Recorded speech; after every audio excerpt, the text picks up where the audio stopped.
Okay. Not 3 o'clock. I guess I should start looking at it now. Okay, we have 6:02 by my clock, so we'll go ahead and get started with this Friends City Council meeting for Thursday, February 9th. First item on the agenda is pledge of allegiance. So, Sam, would you be so kind? Everybody ready? I pledge allegiance to the flag of the United States of America and to the republic for which it stands, one nation, under God, indivisible, with liberty and justice for all. Thank you.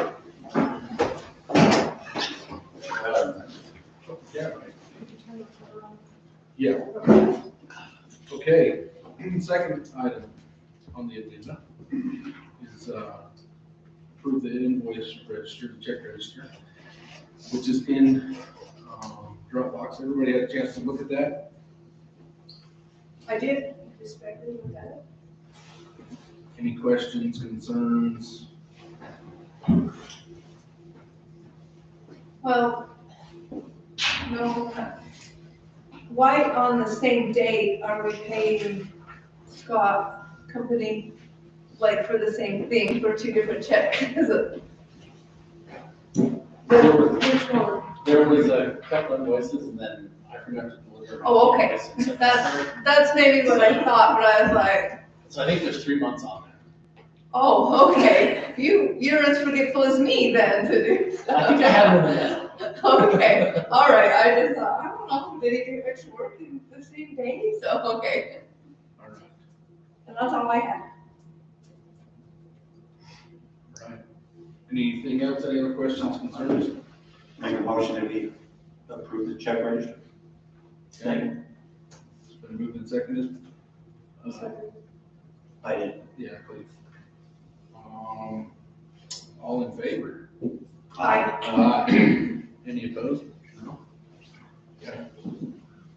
Next is the minutes from January 12th. I read those, submitted a couple of changes, mostly just typing errors. So I think those will be corrected now. So that's all I had. Yeah. I don't know. Well, they'll be in your email. Whoa. Good. Oh, I did see those. No, you're right.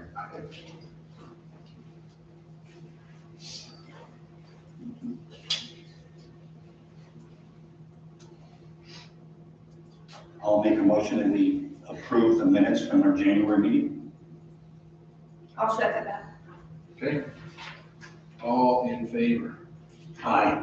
Aye. Aye. Clayton? Aye. Aye, okay.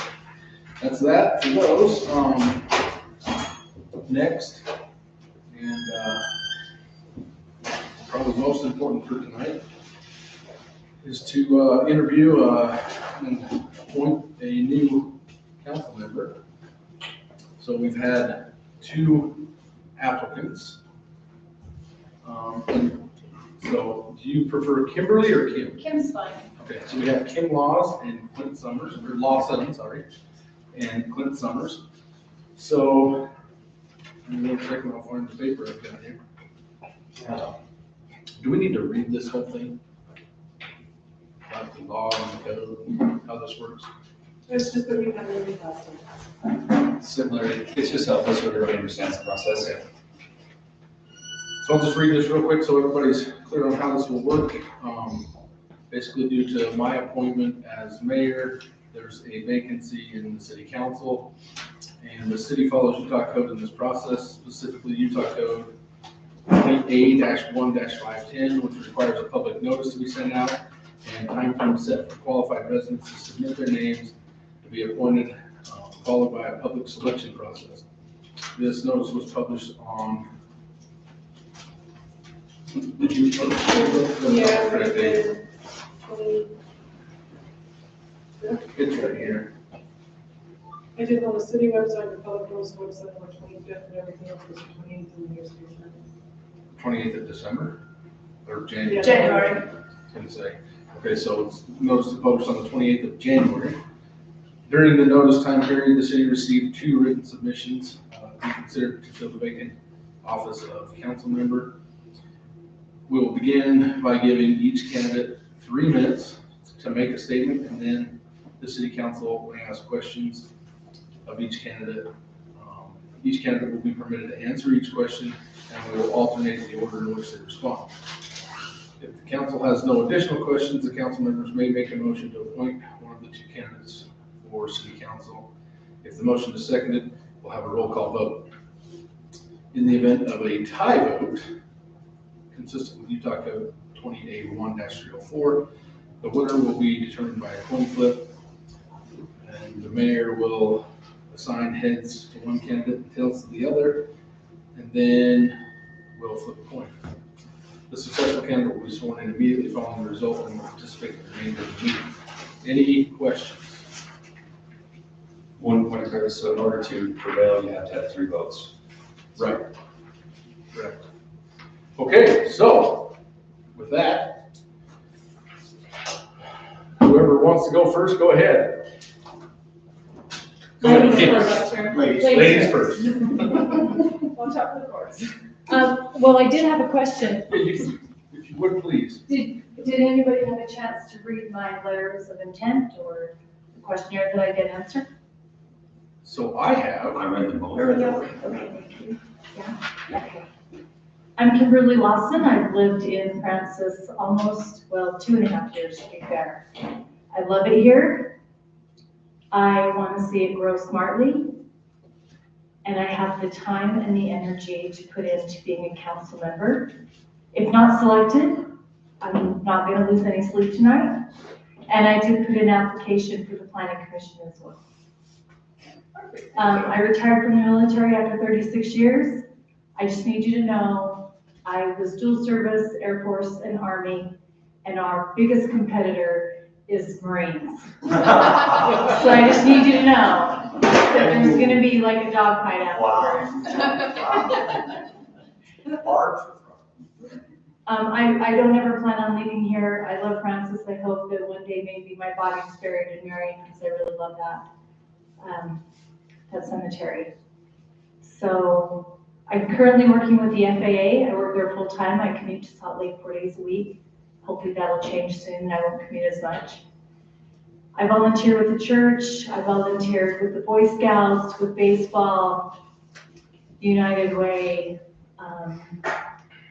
Name an entity, there's probably a March of Dimes. I volunteered in so many different entities. And like I said, I have the time and the energy to put into the city council if that's what you're looking for. Somebody that's committed, I will be committed to it.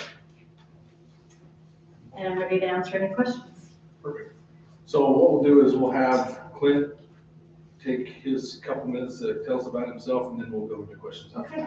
Thank you. Well, that was a handshake. That wasn't a dog fight.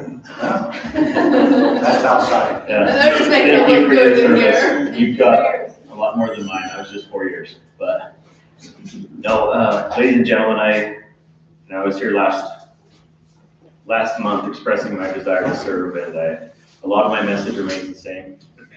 I love being here. Like Kim, I've been here for about 2.5 years. The people that I've met since being here, both new like me and lifelong members, have become great friends. And my biggest concern was seeing openings being unfilled to serve. And I miss serving my country. I want to serve my community. And along with these friendships I've made, I've seen vast differences in beliefs of how this beautiful city of Francis should progress. And we all know that it needs to progress. I want to, as a newcomer, bridge that gap between those who've spent their entire lives here with those who want to assimilate, join the community, and keep it the same as it is. I love service. I want to be part of this growth. I want to be here long term, and I want to do what I can to show that what happens in this council this meeting to be standing room only, whether it's people actually here or the confidence of the constituents that you all represent. Thank you. Thanks. All right, so Kim, if you'll come back up, we'll start with you on the first question. And then, like I said, we'll just alternate, so I'll ask you the question first, let them answer when you're done, and then we'll ask him the next question. So question number one is, why do you want to serve on the Francis City Council? I know you touched on that a little bit, but this is a chance to expand on it. I moved into Bluffdale 23 years ago, and at the time, my ex-husband and I, we were looking at Harriman or Bluffdale. And to this day, well, when we first started looking, the lines were blurred between Harriman and Bluffdale. You couldn't tell where one city started from the other. Today, it's very obvious. Harriman destroyed itself. And I don't want to see that happen here. I'd like to see Francis grow smartly, but remain Francis. And I just want to be a part of that. I love everybody that I've met out here, and I really try to work with all my neighbors so that we can all get along and live happily together. Thank you. I think we're a lot more similar than we thought. I was born and raised in Bluffdale, and most recently came from Harriman, and I share those exact same sentiments. I moved up here because it was a disaster, and I want to do that. I love it here. I want to keep it how it is and help smartly grow this community. Clint, you're up. So question number two, what qualifications and or experience do you feel that you have to bring to the council?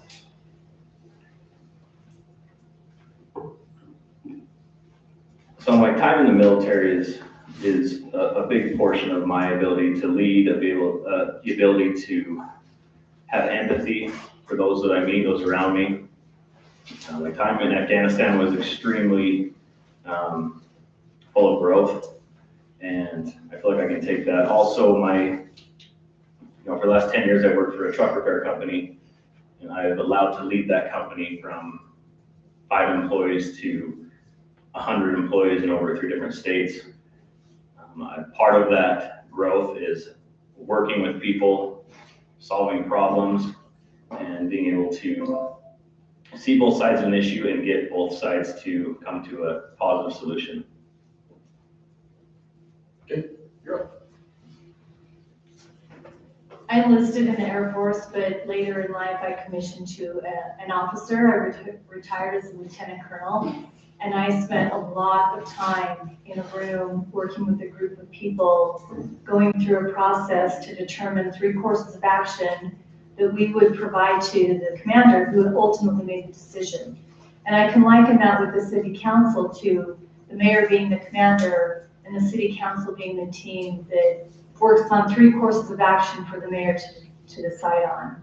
In addition to that, I spent 16 years as a supervisor at UPS, and I worked as a teammate with other supervisors there, and every day was a challenge to deliver the volume of packages that we had, but especially at Christmas. So we really had to put our heads together and resolve all problems you can't even think of. And even now in the FAA, I serve as a part of the management team, and we have to overcome all kinds of obstacles to make sure that the airspace remains safe for the public to fly in. Thank you. All right, Kim, you're up again. Question number 3, what do you believe is the biggest challenge facing Francis today and why? Well, I think the resources, I mean, I've listened in on a lot of the council meetings to know that water is a shortage, roadway is a shortage, policing, fire, snow removal.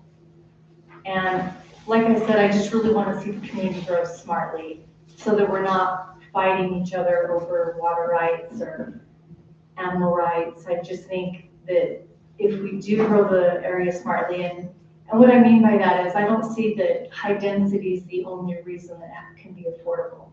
Why does affordable housing have to be high density? can we explore their options?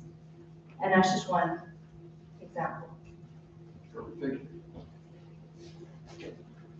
I think younger growth is the biggest problem we're encountering. I think having a city plan and helping to formulate that city plan so we know that in the next 5, 10, 20 years where we want to be, and then vet each decision by that plan that we decide upon. And that plan also needs to have the unity of the entire community. And like I mentioned before, the confidence of every constituent and the understanding that every decision made here in this council is going to be a win. Okay, thank you. So, question number 4. What is your vision for future growth in Francis and the surrounding areas?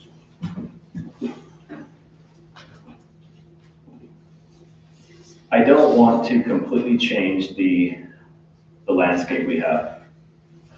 Just like across the street from where we're at in the east, they're building homes that are closer together, but they allow access to this land that we all love to access.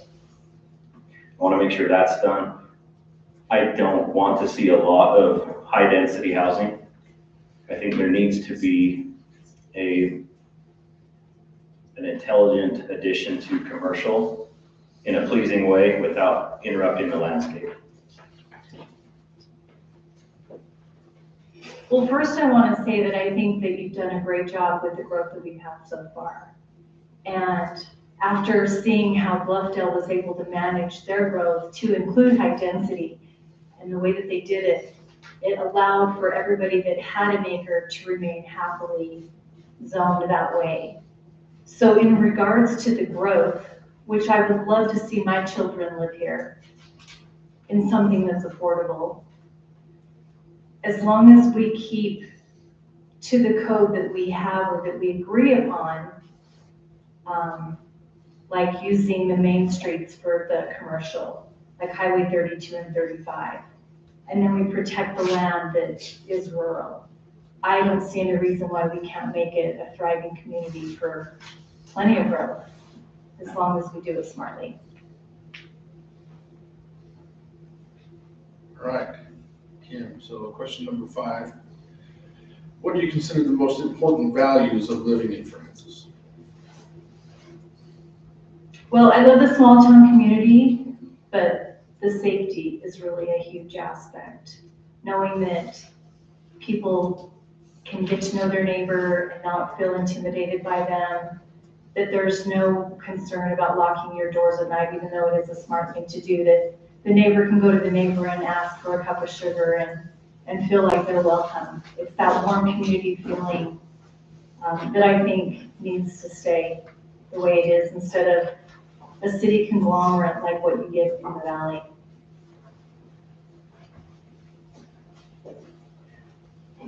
My feelings on this echo yours.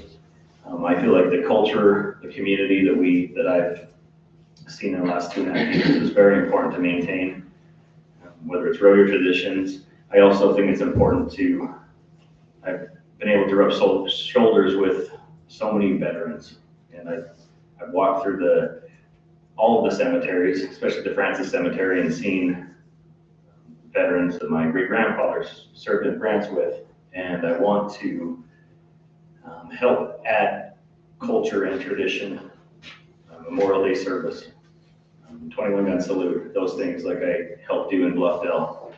But I think that's the most important thing, and having there not be contention with people that are coming up into this valley because they love how it is, with people that have spent their entire lives here. Perfect. Okay, so that's the list of the formal questions we had. I personally have one more that I'd like each of you to take a chance at answering. And that is, as you know, every year we have Frontier Days, and while that seems like it may not be as big an undertaking as it is, it's huge. And there's a lot of work that goes into that, and it takes a week, at least, it takes all year, but it takes a week to get everything set up, go through the event, and get everything taken care of. So my question is, with that in mind, how much time do you have to invest in Frontier Days and some of those types of things that we have here? Yeah, go ahead. Yeah, thanks for the question. I really, that's one thing, like I mentioned, I love the Frontier Days.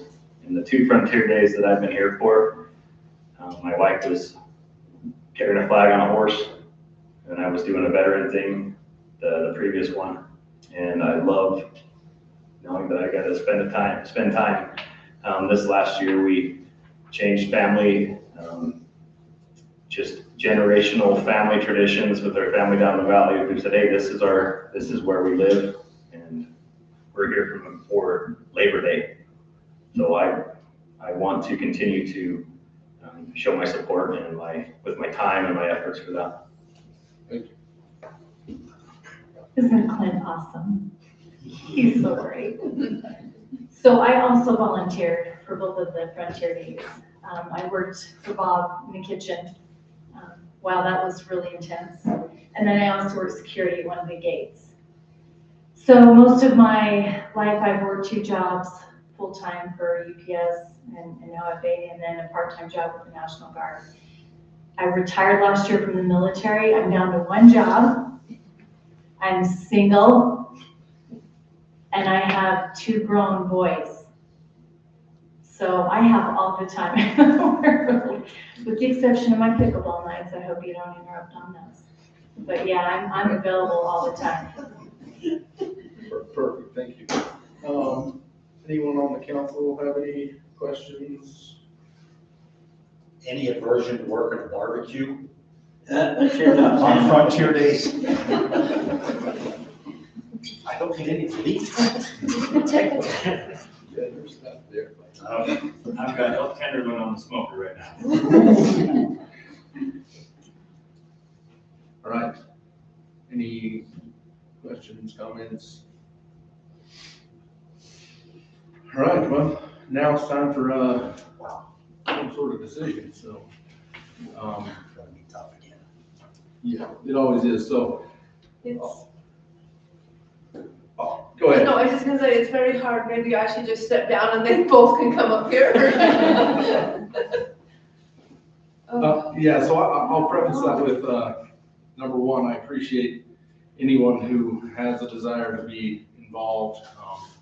We've had several elections, as you know, that are either uncontested entirely, or oftentimes there's no one who's really excited about serving here. And so I think it's really important that we recognize people who do want to be involved and who take the time to at least go through the process and things like that. So no matter what happens tonight, as far as the appointment goes, I just want you to know that I appreciate your at least willingness to be involved and serve, because it's important. It's not as easy as everyone thinks it is, but it's really, really important to have people who care about the city and the community. So I appreciate that a lot. Anything else from anybody? Same thing. I appreciate you guys coming. I ran unopposed.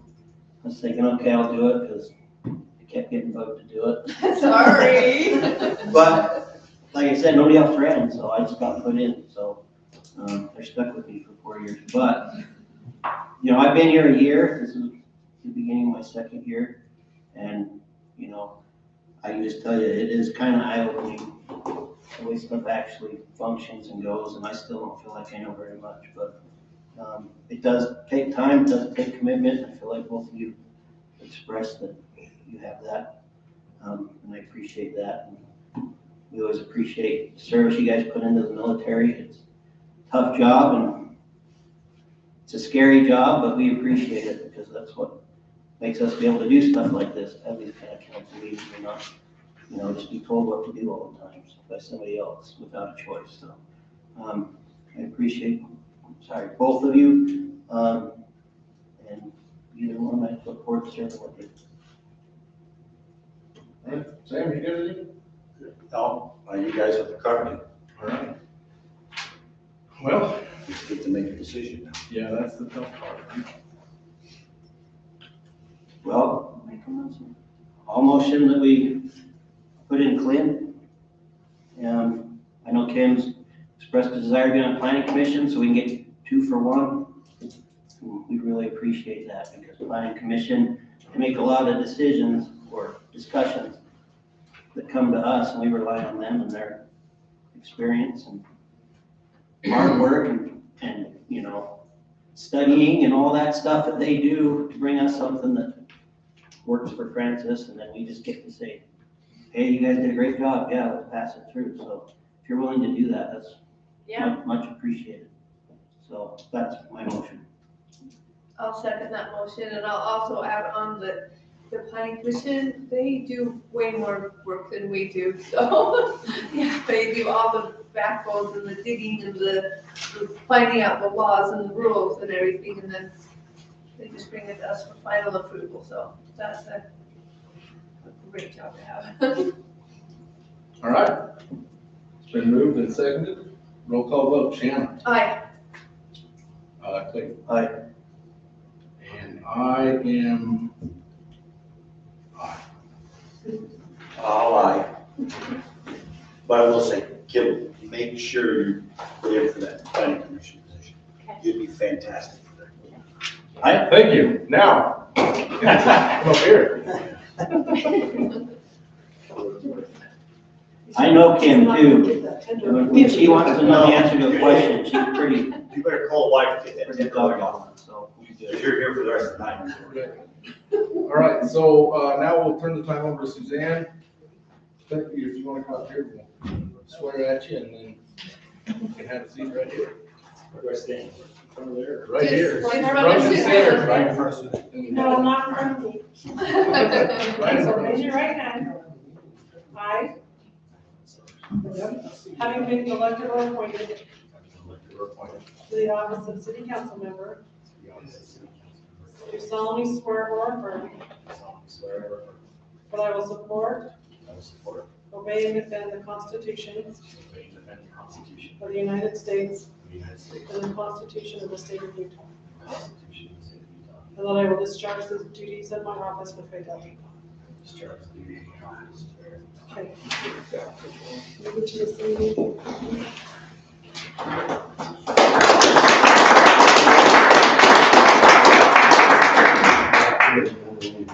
We're sorry. You You sit here now. Now. Yeah, you sit here now. We said that.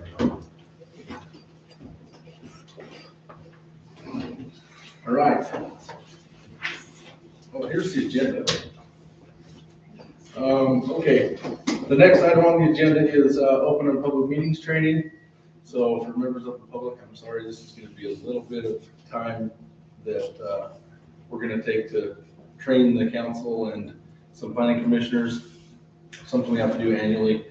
For that, we have the county attorney, Margaret Olson, here to do that training for us, so we'll turn the time over to you. Great, thank you, Mayor. Thank you for having me. I asked to be here. Where's the, I'll go ahead and move them for you, so just. oh, okay, Yeah. great, next slide. The reason I asked to be here is I'm charged by statute with enforcing the Open Meetings Act. So I go around, I do a big yearly training, but I also go around and do one-on-one trainings with different boards and commissions. And this is very timely for Clint, because he's just brand new to the rest of you guys, it'll probably be review. But I'm gonna rock through this information because it's a little dry. So next slide. This is the most important slide in the whole presentation. The general rule is that when a public body is convened, it needs to conduct deliberations and business openly. That's the rule of thumb, and only if there's a narrow exception that applies should meetings ever be closed. The legislature has written a statement of public policy, which public bodies exist to aid in the conduct of the people's business. And so since that's our purpose, we have to be open to the people. Next slide.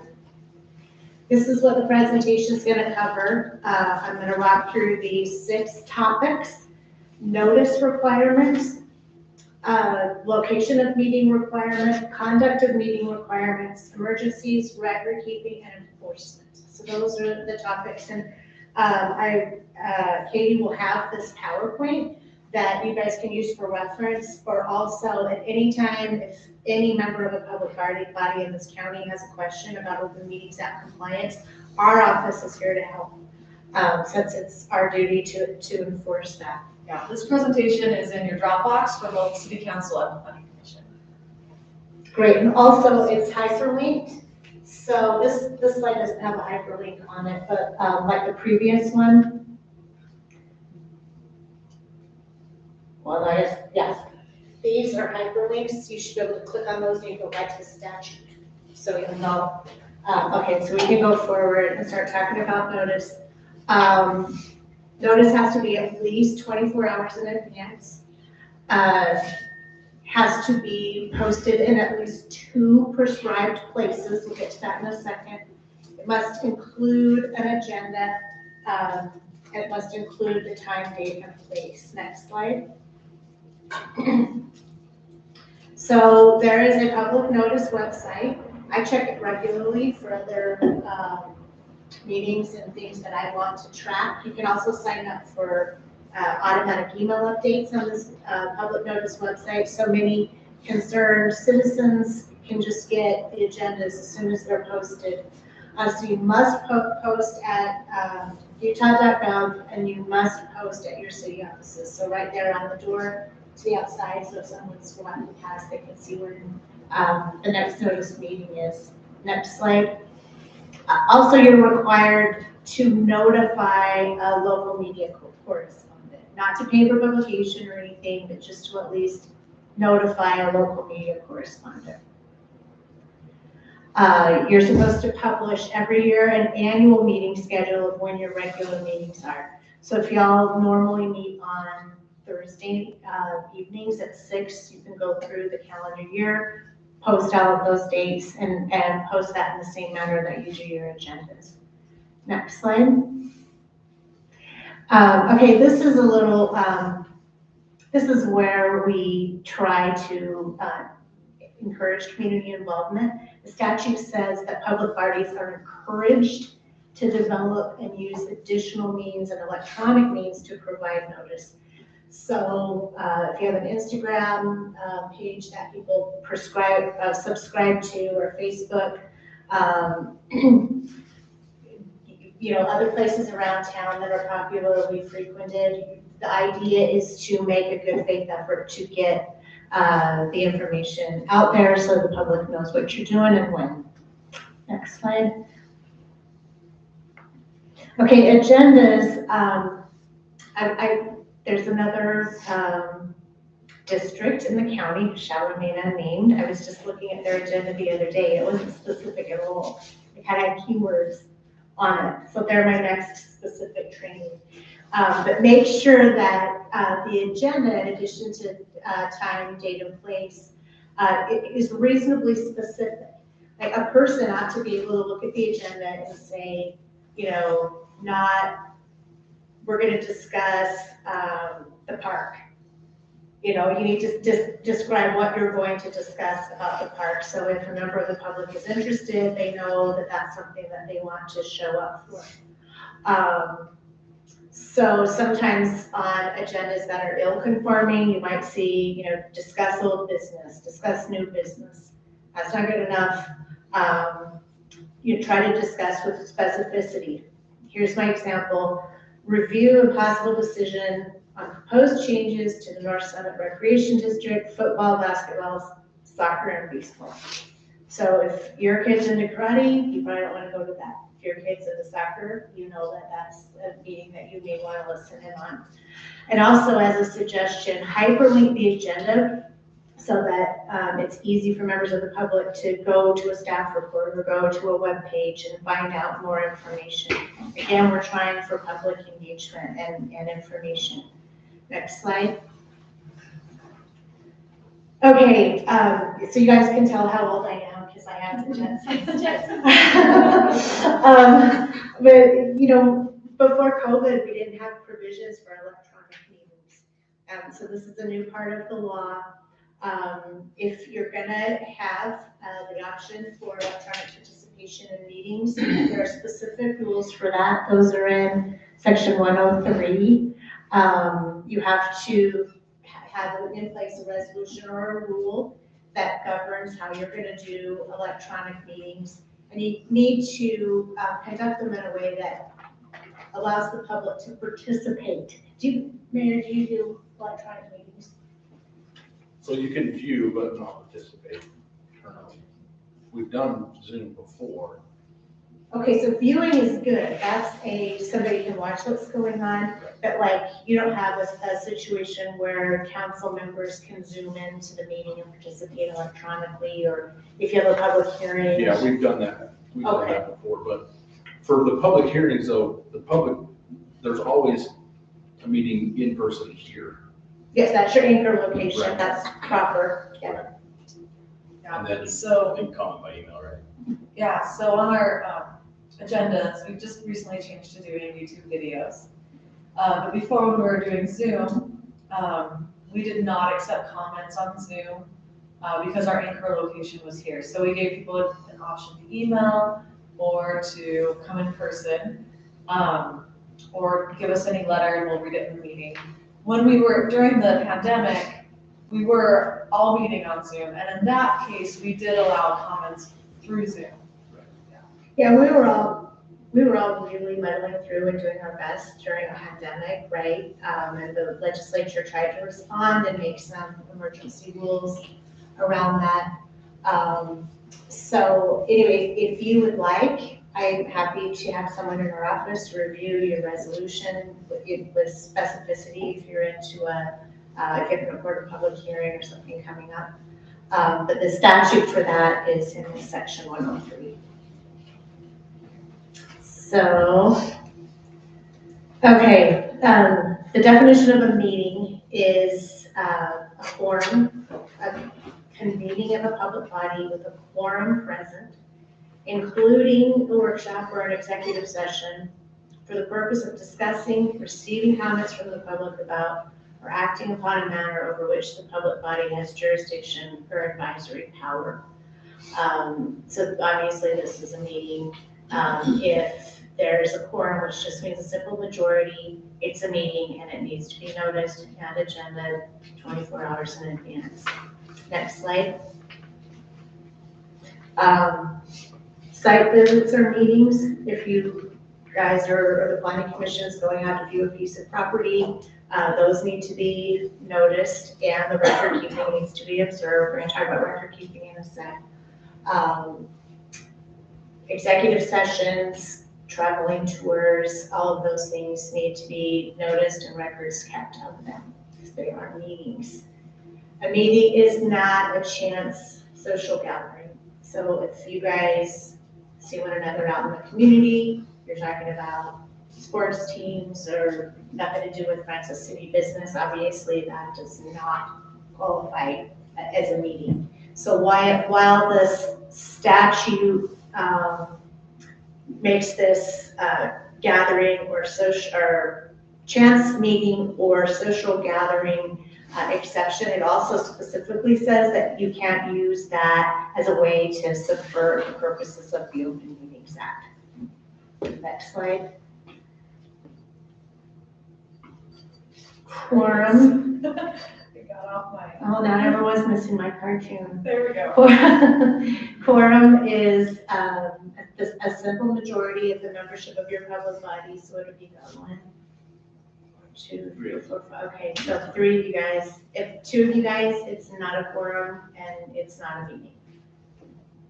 Next slide. Okay, this is a slide that I had to make during COVID because everybody's on a 2-dimensional screen, right? And what started happening was that temptation to text your colleague across, electronically and not do it in public, or to put something in the chat. So No texting under the table to your colleague. If you're gonna say something, it needs to be said out in the open so that people who are here and listening can hear it. And this is another pitfall, is email deliberation. Like maybe the mayor sends out a notification of something that's occurred in the city.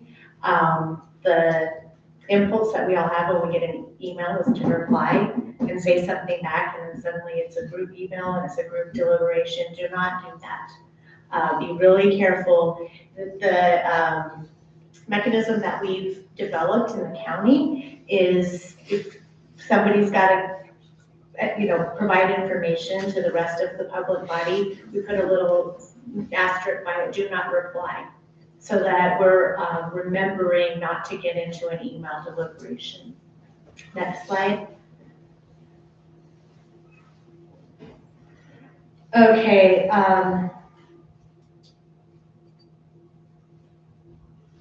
That doesn't mean you guys can't send cat videos, right? Or, maybe you have a proud parent moment and you want to share with your colleagues. That stuff is different. I actually already talked about this slide, so that's why I'm blanking. Next slide. Okay, there are provisions in the code for having emergency meetings. If there's something that happens and you just can't post 24 hours notice because that's the definition of an emergency, right? You didn't know it was coming up, so you couldn't get the notice posted in time. You have to give the best possible notice that you can. You have to have an attempt made to notify each and every one of you, and it'd probably be you to do that. And then you have to have a majority of the members agree to have the emergency meeting. You still notice it, you still post it, you still do the same record keeping, but there's a way not to have that 72 or that 24-hour requirement. Okay, another example, what about when we found out Summit County had the first case of community spread with COVID? That was an emergency, right? No, it was unforeseen. We didn't know we were going to receive that information, and so we were allowed to notice and have an emergency meeting on that. Next slide. You can notice closed meetings in advance. We noticed one this morning for the county council to have a closed meeting tomorrow on litigation. So we just got in with under that 24 hours notice, and it's not going to be from an open meeting. It's just going to be a closed meeting all by itself. However, you can always go into a closed meeting from an open meeting, but you have to follow the procedure. Take a vote, record who voted, and make sure that you're complying with the record keeping. Next slide. I summarized the procedure for closing a meeting here. Again, this is review for everybody except for Clint.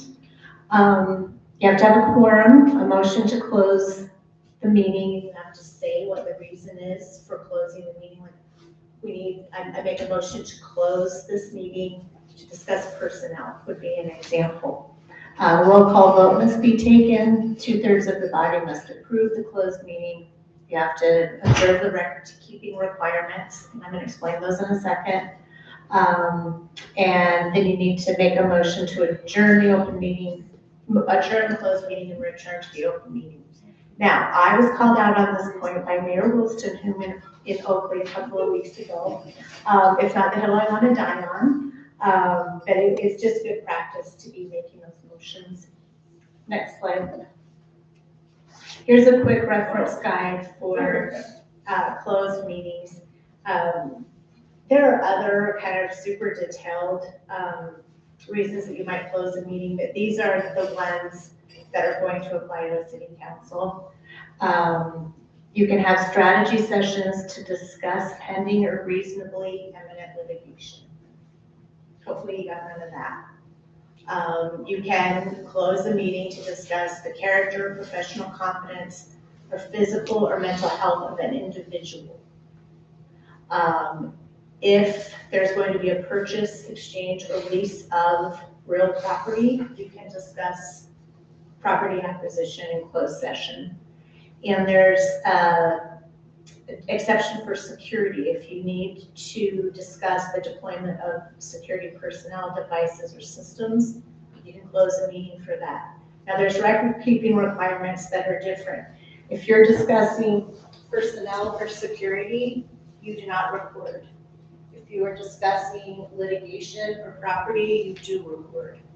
And if you're in one of those kinds of closed meetings that you do not record, the chair of the public body must sign an affidavit certifying that nothing other than the personnel or security was discussed during that meeting. So that's a record-keeping requirement. If you're not doing that now, I've got a form that we use for the county council. I'm happy to provide it. You just fill it in and sign it every time you hold a closed meeting for one of those purposes for which you don't record. Next slide. Okay. Recordings of closed meetings that you're making for either property acquisition or for litigation are protected records under GRAMA, but they can always be subject to disclosure if they're challenged and a court listens to them and decides that either it was an illegal meeting or there's a reason to release those recordings. So you remember that you are being recorded and someone may eventually listen to it, starting with the judge. I like to remind, when I teach this, this is how we got hired out, you guys, was they were holding meetings, not noticing them, not keeping records of them, doing public business in other than an open meeting. And it was the reason we were able to get an injunction and set aside their final action. We also got attorney's fees out of them for that to reimburse the county. And so remember, we're all doing this because we want to do our public service jobs correctly and be engaging the public and be open and transparent. But we're also doing it because it has some pretty bad consequences, like a judge setting aside what you guys do, or even having to pay if things were to be done unlawfully. Next slide. There's some things you never can do in a public meeting, or in a closed meeting rather. You can't approve an ordinance in a closed meeting. You can't interview a person to fill an elected position, right? You just did the Clinton Kim thing in an open meeting. You can't take final action in a closed meeting. And also, you never have to close a meeting, even if you're going to discuss personnel or security or litigation, you never have to close. It's discretionary. And so again, back to the first slide, the general rule, meetings should be open. Next slide. Yeah, I just said that. Okay. So this is kind of small print and hard to read. It's my best faith summary of your record keeping requirements. Written minutes, a recording. We talked about, you always record open session. We talked about the two kinds of closed session that you don't need to record. And then there are requirements for posting that information on your website and on the utah.gov public notice website. And I've listed those on the next slide. Within 3 days of an open meeting, you have to make the audio recording available to the public. So that should go up. With the recording of tonight, it should go up within 3 days or less. And once pending minutes are available, like when you guys get them to review, those should be posted and marked, watermarked draft. So the public can look at the unapproved minutes. And then within 3 days after you guys approve your minutes, you gotta post those, make them available to the public. Next slide. I thought we were, so back on record keeping, the minutes under the law are the official record of what happens in your meeting, not a recording. And so it's very important that you do review the minutes very carefully before they are approved and make sure that they're correct. These are the people who can challenge an Open Meetings Act violation. A person denied a right. So in the Hideout case, that was Summit County. We were definitely denied a right when they tried to do a instant annexation of non-contiguous land in a different county. But the court can, like I was saying, void the final action. Next slide. There's a 30-day statute of limitations on that, so if you guys were in a position where you accidentally violated the Open Meetings Act, that statute of limitations doesn't go on forever. You can proceed and go on. Sometimes a violation can be cured, like say something happens in a closed meeting that shouldn't, like that you pass an ordinance and take a vote, you can cure that. You know, so if you find yourselves in trouble, ask your legal counsel and see if there's something that you can do to remedy the situation. Sorry. Oh, next one. Yeah, we're good. If you knowingly and intentionally violate a closed meeting position, it could conceivably be a Class B misdemeanor. My position on that, I mean, I'll always come out and train. I will, you know, always discuss things through. I don't think anybody, well, other than the town of Hideout, intentionally violates closed meeting provisions. I mean, I'll tell you, there's a little small district in the county. A couple of years ago, I found out we're having agendas, weren't making recordings, nothing. I mean, they were just having their meetings and nobody knew about it. So nobody got charged with a misdemeanor. We went out and corrected it. Next slide. It's the mayor's job to make sure everybody gets this training once a year. And you know, I do think that you should keep a record of, like you said, some of your planning commissioners were here, just keeping a record of who received the training and who didn't. I do an annual general training for all the boards and commissions in the county once a year. It's usually in March. You guys obviously are going to want to come this year because you already sat through this slideshow. But if anyone's absent today from the planning commission, they can come on over to that. Or I post the video of the training on my website. You can look at that. As everybody knows, there's also ones offered through the state auditor. So it's easy to get the training. Next slide. Okay, common violations. Closing a meeting without going through the proper procedure, holding a vote, conducting a closed meeting for some reason other than what's allowed under OPMA. There was a certain commission in the county recently that held a closed meeting on the property acquisition of somebody else. I got wind of that. We had a long talk. Like, you know, it has to be your own property acquisition, not somebody else's property acquisition. Again, if you have questions, ask someone in the county attorney's office or your counsel. Don't take final action in a closed meeting. Really review your agendas for reasonable specificity.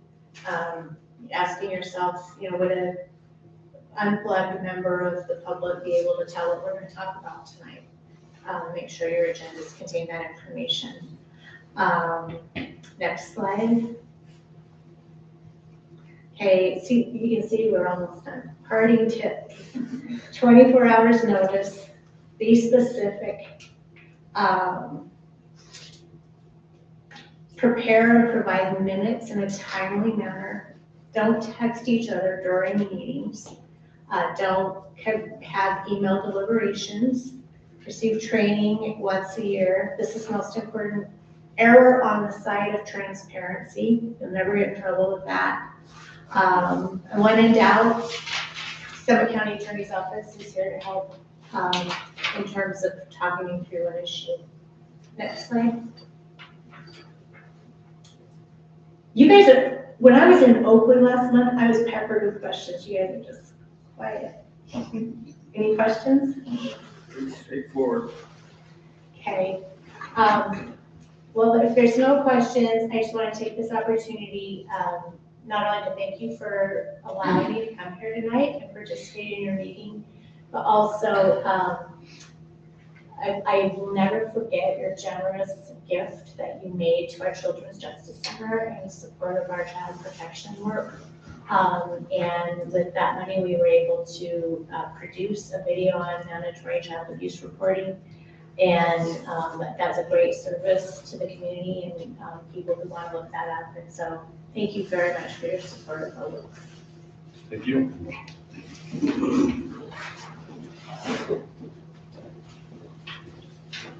All right. I've now been trained, so at least I've done one thing right so far.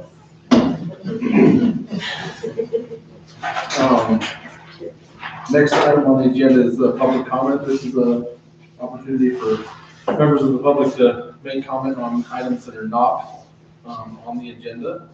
And we may or may not respond to those comments, but if there is public comment, we'll ask that you keep your comments to about 2 minutes. And then again, for items that are not on the agenda.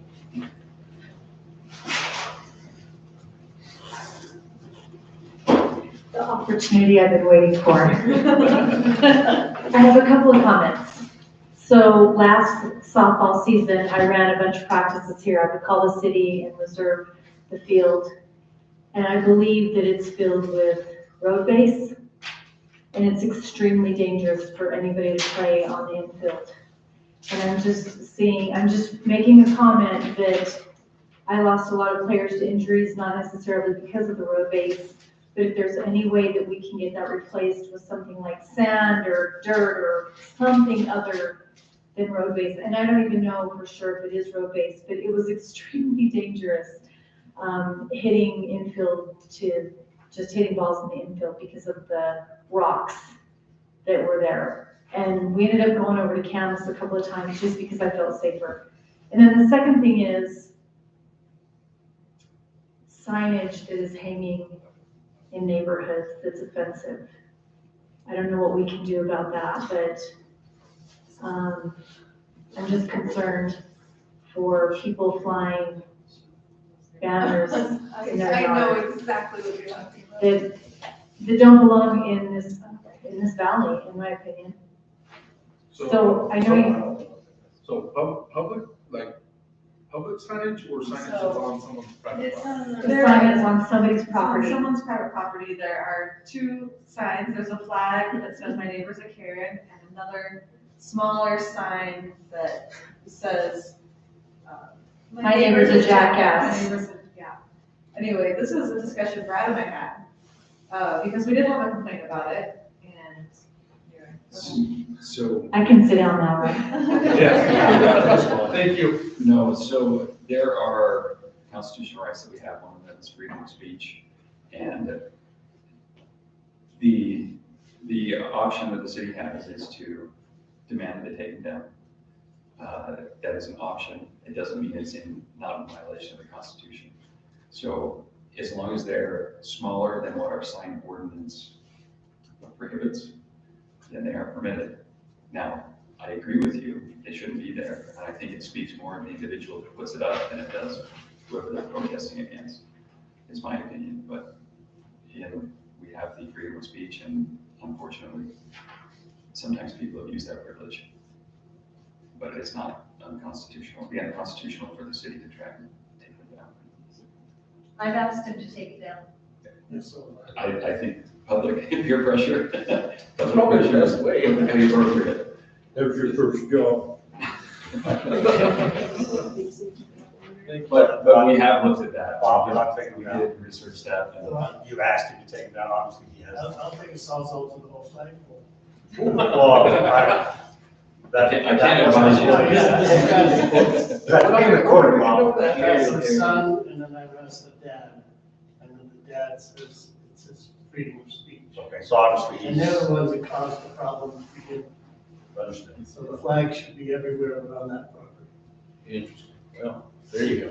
We're aware of what caused that as Oh, well. Oh, okay. And it's, agreed. Consider the source. All right. Any other public comment? All right, seeing none, we'll close the public comment section. And we'll go to the public hearings, the first of which is Online Express Concrete Conditional Use Permit. I believe Katie has a staff report prepared for that. The applicants are here as well. And we'll go ahead and turn the time over to Katie, and then we'll open the public hearing. Okay, so Dana Shepherd, representing Onsite Express Concrete. She's applying for a conditional use permit for a batch concrete processing plant on parcel FT 2078. You can see the location on the screen up there. This is in the light industrial zone off of Spring Hollow. Most of you might be aware of where the Cloverleaf businesses or the Staker Parsons gravel pit. This is in the same general area between Spring Hollow and Lower River Road. So, like I said, Cloverleaf is already operating a business on this property, 2 businesses, one to sell stockpile gravel pit material and topsoil, and the other is a contractor storage yard. A conditional use permit was issued to Cloverleaf in 2018 for the stockpile and topsoil business. And we'll be talking about that a little more later. So it's anticipated that the plant will normally operate 5 days a week between March and November, depending on the weather. Generally, the plant is shut down during the winter months.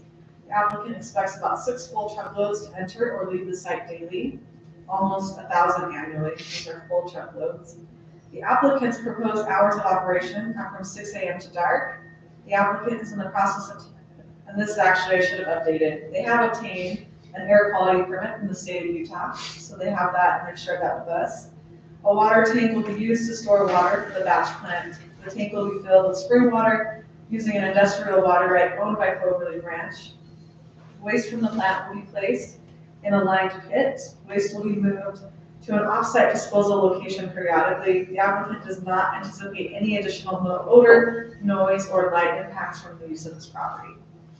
So looking at our code for the light industrial zone, they are an allowed use with a conditional use permit. Per Utah law, a land use authority shall approve a conditional use if reasonable conditions are proposed or can be imposed to mitigate the proposed anticipated detrimental effects of the proposed use in accordance with applicable standards. So that means that if there are conditions we can set to mitigate any potential problems, then we should approve the conditional use permit. So for the business that's already there now, for the stockpile and topsoil business, these are some of the conditions they have that could be applicable to this business as well. The hours of operations we've set for that is from 7 a.m. to 6 p.m. Monday through Friday, and Saturday from 8 to 6 p.m. No truck traffic permitted on Sundays or on the days of Francis Frontier Days. As far as ingress and egress, we say that empty trucks need to enter from Lower River Road and loaded trucks exit on Spring Hollow. For the operation fees, they do pay a unique conditional use fee to offset the disproportionate cost of road maintenance caused by large trucks. So they have to report their annual number of truckloads to Francis City and make sure that those fees are part of the business license. And if you're curious what those are, they are on the last page of the packet, or close to the last page. And then we also say that if you violate the permit, that we have the right to take it away, to remove the conditional use permit so that you could continue that use. The council may want to consider a couple other conditions. And these are ones that were discussed with the planning commission and that they are recommending as well. Dust control to minimize air quality impacts on Francis residents. The business may only operate with a current air quality permit in the state of Utah. And like I said, they already have that, but they need to keep it current. Spring Hollow, trucks may not back up on Spring Hollow. So what that means is they don't want a line of trucks like waiting to turn and backing up there. So trucks shall wait on the business's private road until Spring Hollow is clear. The Planning Commission used a lot of those conditions that I just discussed, but they did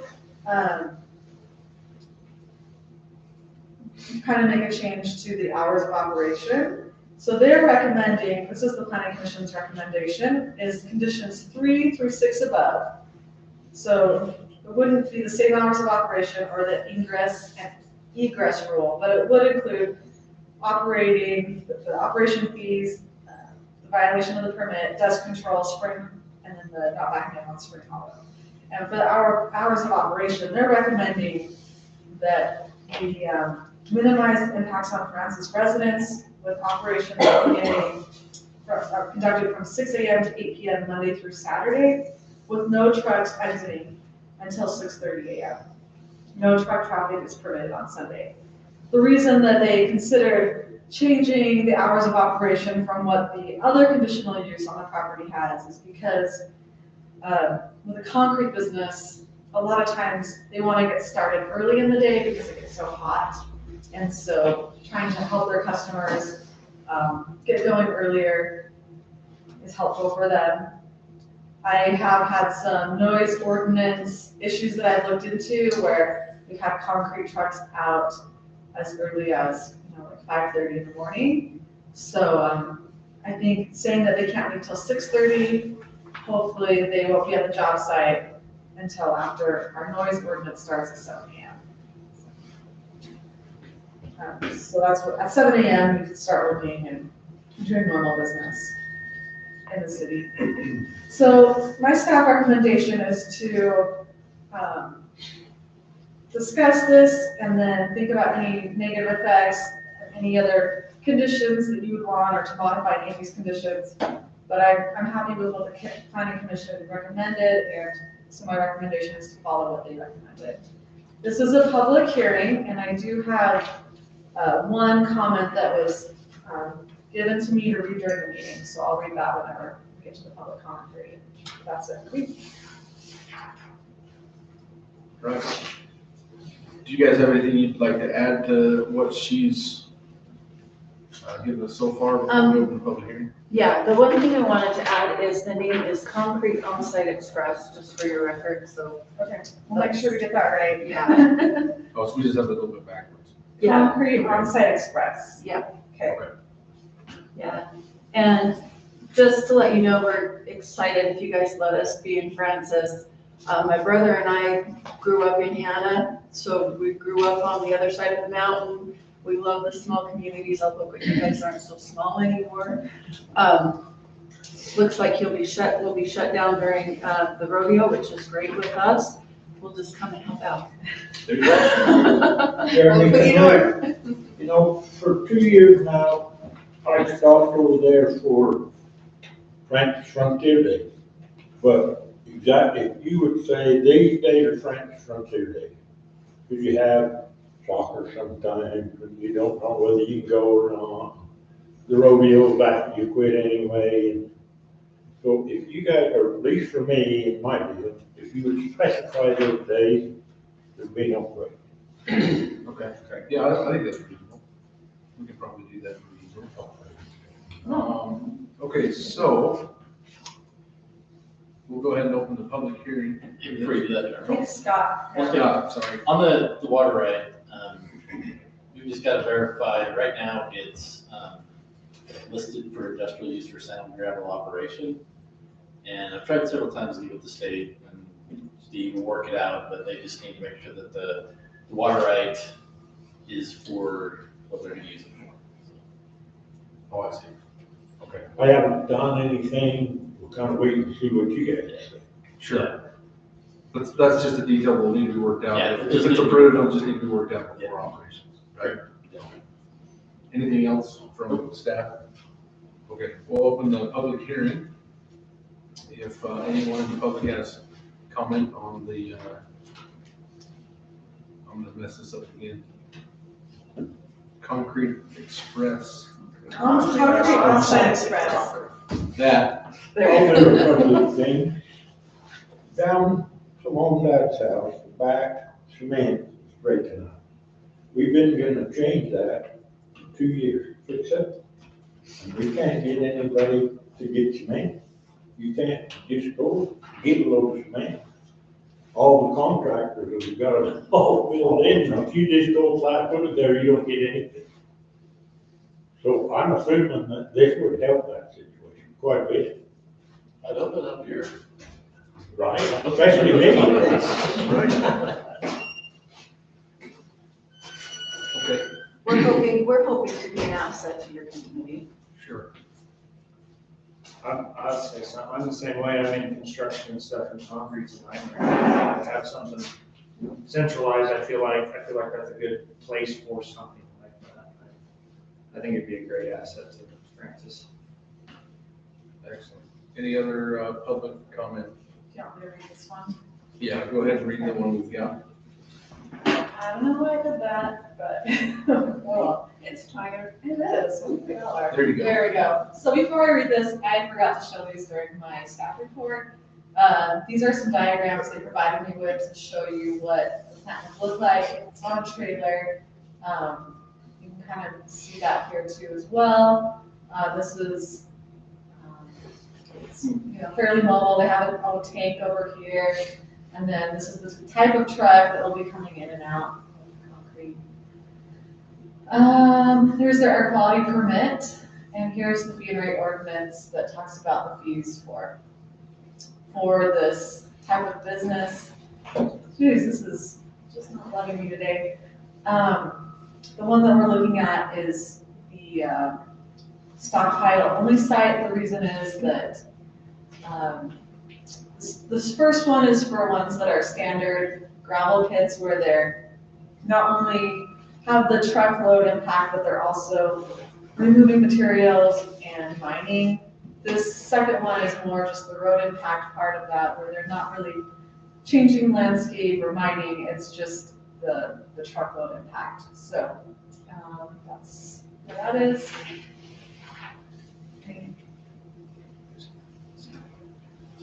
I don't know, Brad asked if we'll be using the stockpile materials. I don't know, whether or not you'd be using the sand stockpiles, but really, I mean. We hope. Convenient, Yeah. so that'd be great. All right, so the comment that was sent to me was from Steve Zabriskie. He, in case you don't know, owns some land nearby, so I'm just gonna go back to this page here. He said Francis City has had a one-way pattern for truck traffic for more than 25 years. I see no need for change. On-site concrete can bring their ags in on Spring Hollow and exit on Lower River Road. Mixer trucks will meet weight limits on Lower River Road for entrance and exit on Spring Hollow. If two-way traffic is allowed on Spring Hollow, I can't see how that can be counted as one trip for the use permit charge. A truck would travel twice over the same road surface. I'll say Scott and I have discussed whether or not it made sense to have the ingress egress condition, and we felt like it's very difficult to enforce. And we have some neighbors in the area that will call frequently and complain if they see a truck that's empty, leaving the wrong spot, or loaded, leaving the wrong spot. There's a variety of reasons of why that could be happening and would be okay. And so it puts us in a hard position of trying to figure out why they're loaded or not loaded. It makes it impossible for us to enforce. I don't know if Scott wants to say anything else about that, but we felt like just from the point of enforcement, it makes it really hard on the city, so we didn't want to keep that condition. But right now, they do want, Lower River has a lower weight rating, so they're saying enter empty on Lower River and come out full on Spring Hollow. Isn't that what it's been? That's what it's been. Yeah. We're just saying we don't feel like we should add it as a condition to this permit. Oh, I see. That's what it was for Because- the gravel pits. Right. And then I don't believe for your, topsoil and that, you can enter and spring. Well, you know, the funny thing is, we are supposed to come in empty and all that. But depending on where you come from, a large majority of the time, we drive all the way through this town to get down there to come out. Just driving off, from over there, clear through, down the hill and across the little river road line. It seems silly to me, I can tell you that. Okay. It depends on where you're coming from. Right. Well, so I mean, personally, I'm a fan of not having rules that are either difficult to enforce or unenforceable. So, I think it's fine. But, yeah, I'm not a fan of having rules, just to have rules that especially if we can't enforce them. Okay. That was the only public comment? That's that you the only had? one I had that was written. All right. I guess, is there any other public comment? If not, we'll close the public hearing on this item, bring it back to the council for discussion. So anybody on council have questions, concerns, comments? Well, when I first read this, my concern was the 6 AM, but that's been taken care of at 6:30, just because of residents around. But I do understand, I've been in construction for years, and I understand the need to get the mud out early. And I just have one other question. This batch plant is made for the big trucks to come in and load. There's no availability for the little 1 yard, 2 yard little tow behind U-Haul type things, because, you know, not everybody needs a Right. minimum 3 yard load Right. or a 10 yard Yeah. load. We've looked into that, and it's something that we may possibly do in the future. They're quite expensive, those little carts are like around $60,000 a piece, so, yeah, so they're expensive to get into, but we've looked into it, it's just something we don't have the funds for right now. Could somebody bring one of those to? If we- What's that? Could somebody bring one of those to get some? Yeah. Yeah, if we rented one, if somebody rented one and came into your batch plant, you'd Yeah, fill it. we load them in a pickup, I guess. if you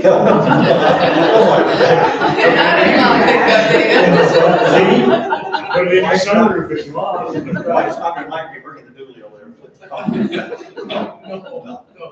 No, we probably, I don't know, if it's not running down the road, you know. Okay. No, we can, it comes out, you can see where it comes out in the front of that picture, and you can see the chute where it comes out. So it's made, the big trucks are high, so there is a drop, so it would kind of depend on it. I think if we did the trailers, we'd have to figure out some sort of a ground Give it a longer chute, get it too system much or a spillage. longer chute Yeah. or something to get from there. Too much waste, okay. That's all I was thinking about, just for the local, residents that have a smaller job. Yeah, and we can take care of smaller jobs too.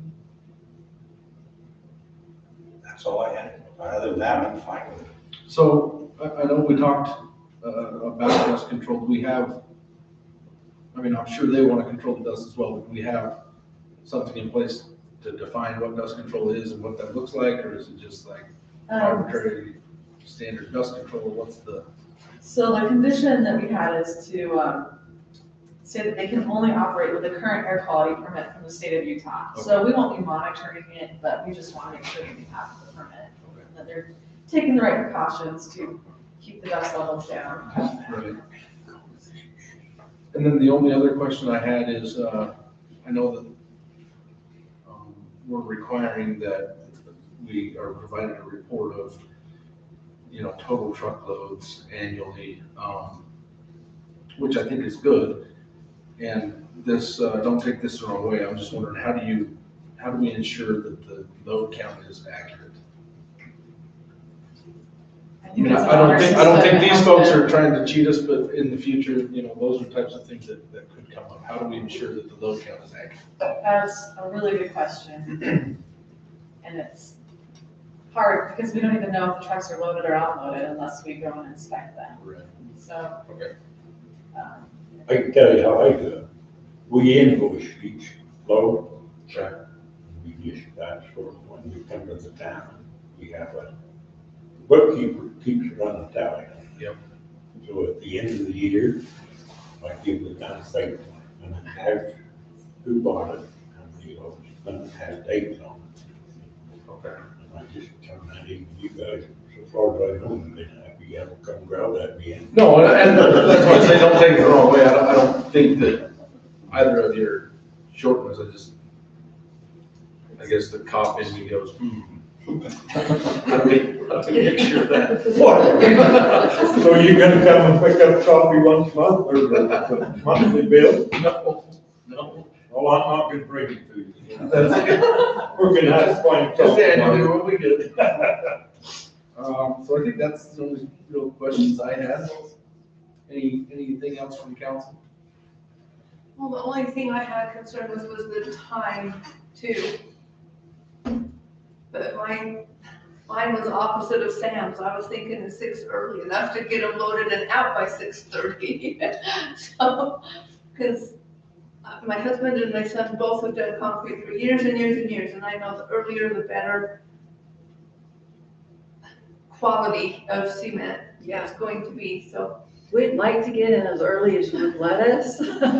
I mean, because you do, you want to get in and get going, but I mean, we'll comply with whatever you guys think we should do. Well, I think that comes down to a balance between, Yeah, you know, but if impact they, versus. I was thinking if they enter on Lower River Road, you know, they're not coming right through our town, they could get in there at, I don't know, 5, get that thing loaded, it might take hours to load the truck if they're getting.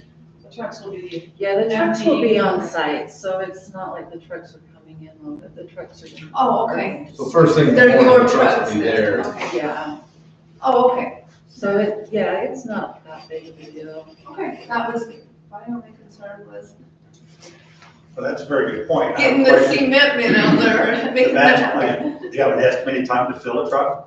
And again, I'm just going like a 10-yarder, a full truck. How long would it take to fill your plant, to fill a truck? Half hour, No. 10 minutes? It probably takes about, well, there's the loading process, so you have to load your ags, and then there's the processing Sure. time.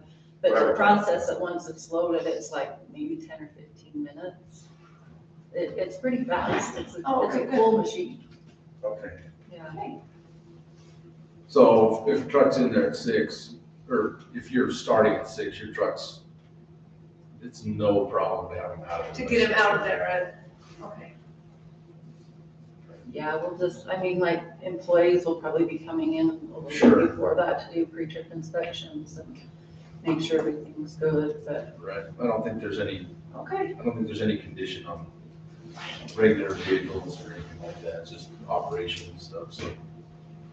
I'm comfortable with that time, you know, for me personally, it's that balance of, you know, how do you judge the impact versus the, you know, the need to get going, so I don't know. If that works for the applicant, I think it's pretty reasonable for me, so. I don't think I have any other questions, anybody else? I think it will be harder for the evening times to get in sometimes because, you know, sometimes it's work late, but we'll. But I don't think that,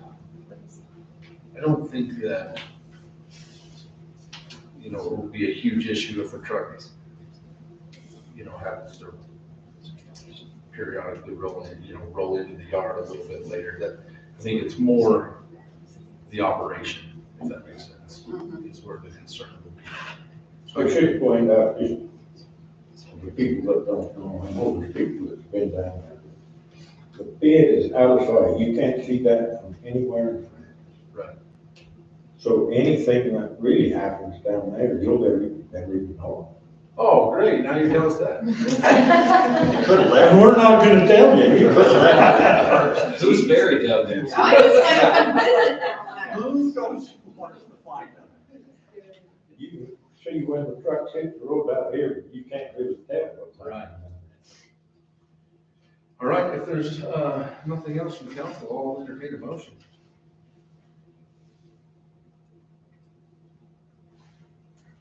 Well, I make a motion that we approve their conditional use permit.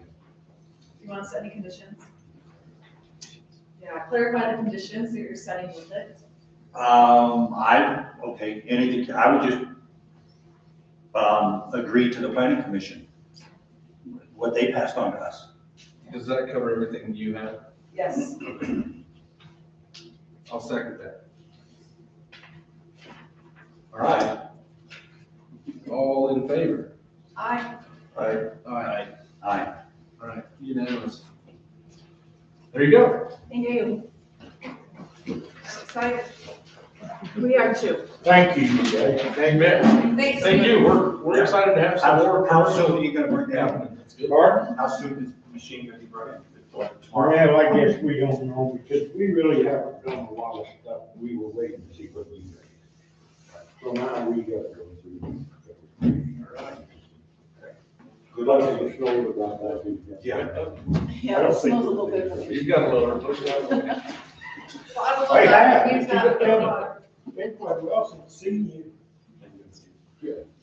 All right.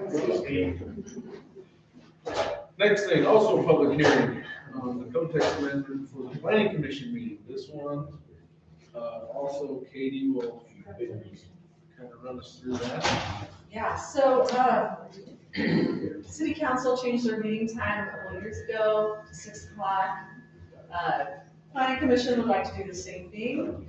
We noticed that in the code, it specified that the planning commission meets the third Thursday of every month at 7 o'clock.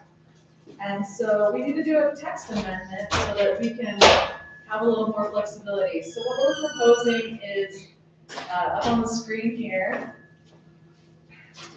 And that is, instead of specifying the time, we'll say that the meetings will be held as posted on the annual meeting schedule as provided in accordance with the Utah Open and Public Meetings Act as amended.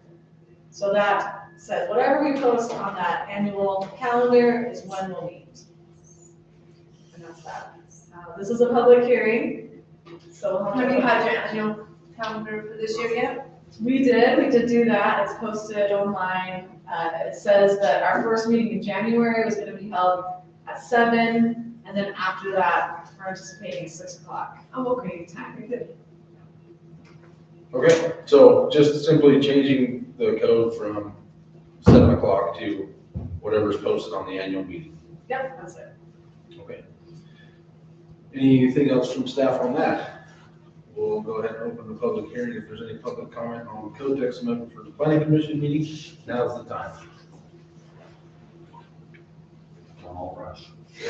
All right, seeing none, we'll close the public hearing on that, bring it back to the council for discussion and consideration. So I think it's great, easy, simple.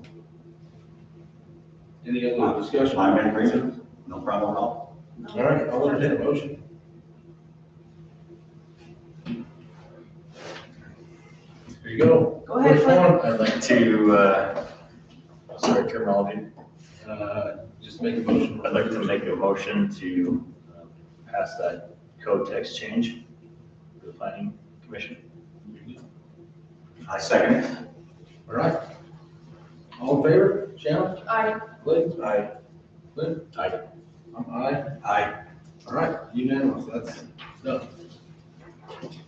Okay. Okay, one more. This is another co-text amendment. This is the public hearing meeting on. do the ordinance with the context? I'm sorry, yes, we do absolutely want to do the Oh, ordinance. Thanks, Do we have it ready? Yes, it's on the Dropbox. Let me see if I can find it out.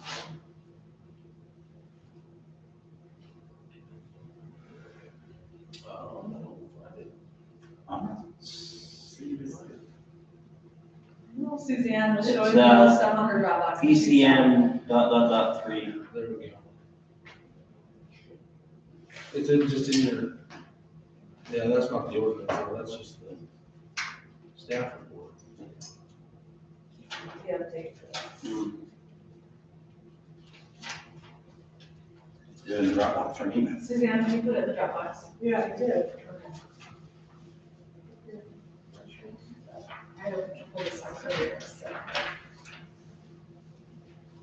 see it at all. Oh, yeah, sign it. It says yea or nay. No, that's the ordinance he's looking for. Oh, So we have a paper copy here. Okay, so here's the ordinance. So how does this work? We have to now vote on the ordinance itself? Or did you do Do a that? motion. You mean for the one we just did? Yeah. So, did that. yeah, you could just fill that in, if they vote, it's unanimous. Okay. So, yeah, and just the mayor signs it, just because it didn't say, ordinance 23-01. Same thing with the resolution for county clerk. That's totally fine. Okay. You just filled it in, and the act happened, they just didn't say resolution number, so that's the only issue. And this is one of those hormone substances. All right. Okay. Okay, now we'll do the public hearing on the eve lighting code. Don't go with the Katie for that. Okay, so, you might have remembered back in September, October 2022, if you were on the council then, or the planning commission, we discussed the Hidden Meadows development, which is the one that Webster Construction has approval for on the west side of the city. During the discussions on the subdivision, a recommendation was made to consider changing the city's outdoor residential lighting code to restrict eve lighting. If you've driven around some of the newer areas of Wild Willow or even over off of Giants, you've probably seen kind of this trend where people put a lot of lights on their eaves. And so just, I've seen it around Midway and Heber as well. It's just an architectural trend right now. Planning Commissioner Bob Murphy suggested amendments at the November 2022 Planning Commission meeting. The item was tabled so that the amendment could be researched further. We researched codes restricting eve lighting in Summit County, Midway, and Elbridge, Utah. And we took the portions of the codes that we liked and incorporated them into this code that we're presenting tonight. The Planning Commission reviewed this item at their January meeting, and they're reporting it to the City Council with a positive recommendation. So my recommendation is to discuss the proposed amendment, and if it's agreeable to the council, approve the amendment and corresponding ordinance. This is a public hearing. So looking at the ordinance, we're adding verbiage here to explain, to define full cutoff. So before, we just had the full cutoff means the bulb is fully recessed within the lighting fixture with no light emitted above the horizontal plane of the fixture. And we'd be adding to that fixtures with translucent or transparent sides or sides with perforations or slits do not qualify as full cutoff. Any glass or diffuser on the bottom of the fixture must be flush with the fixture, no drop lenses.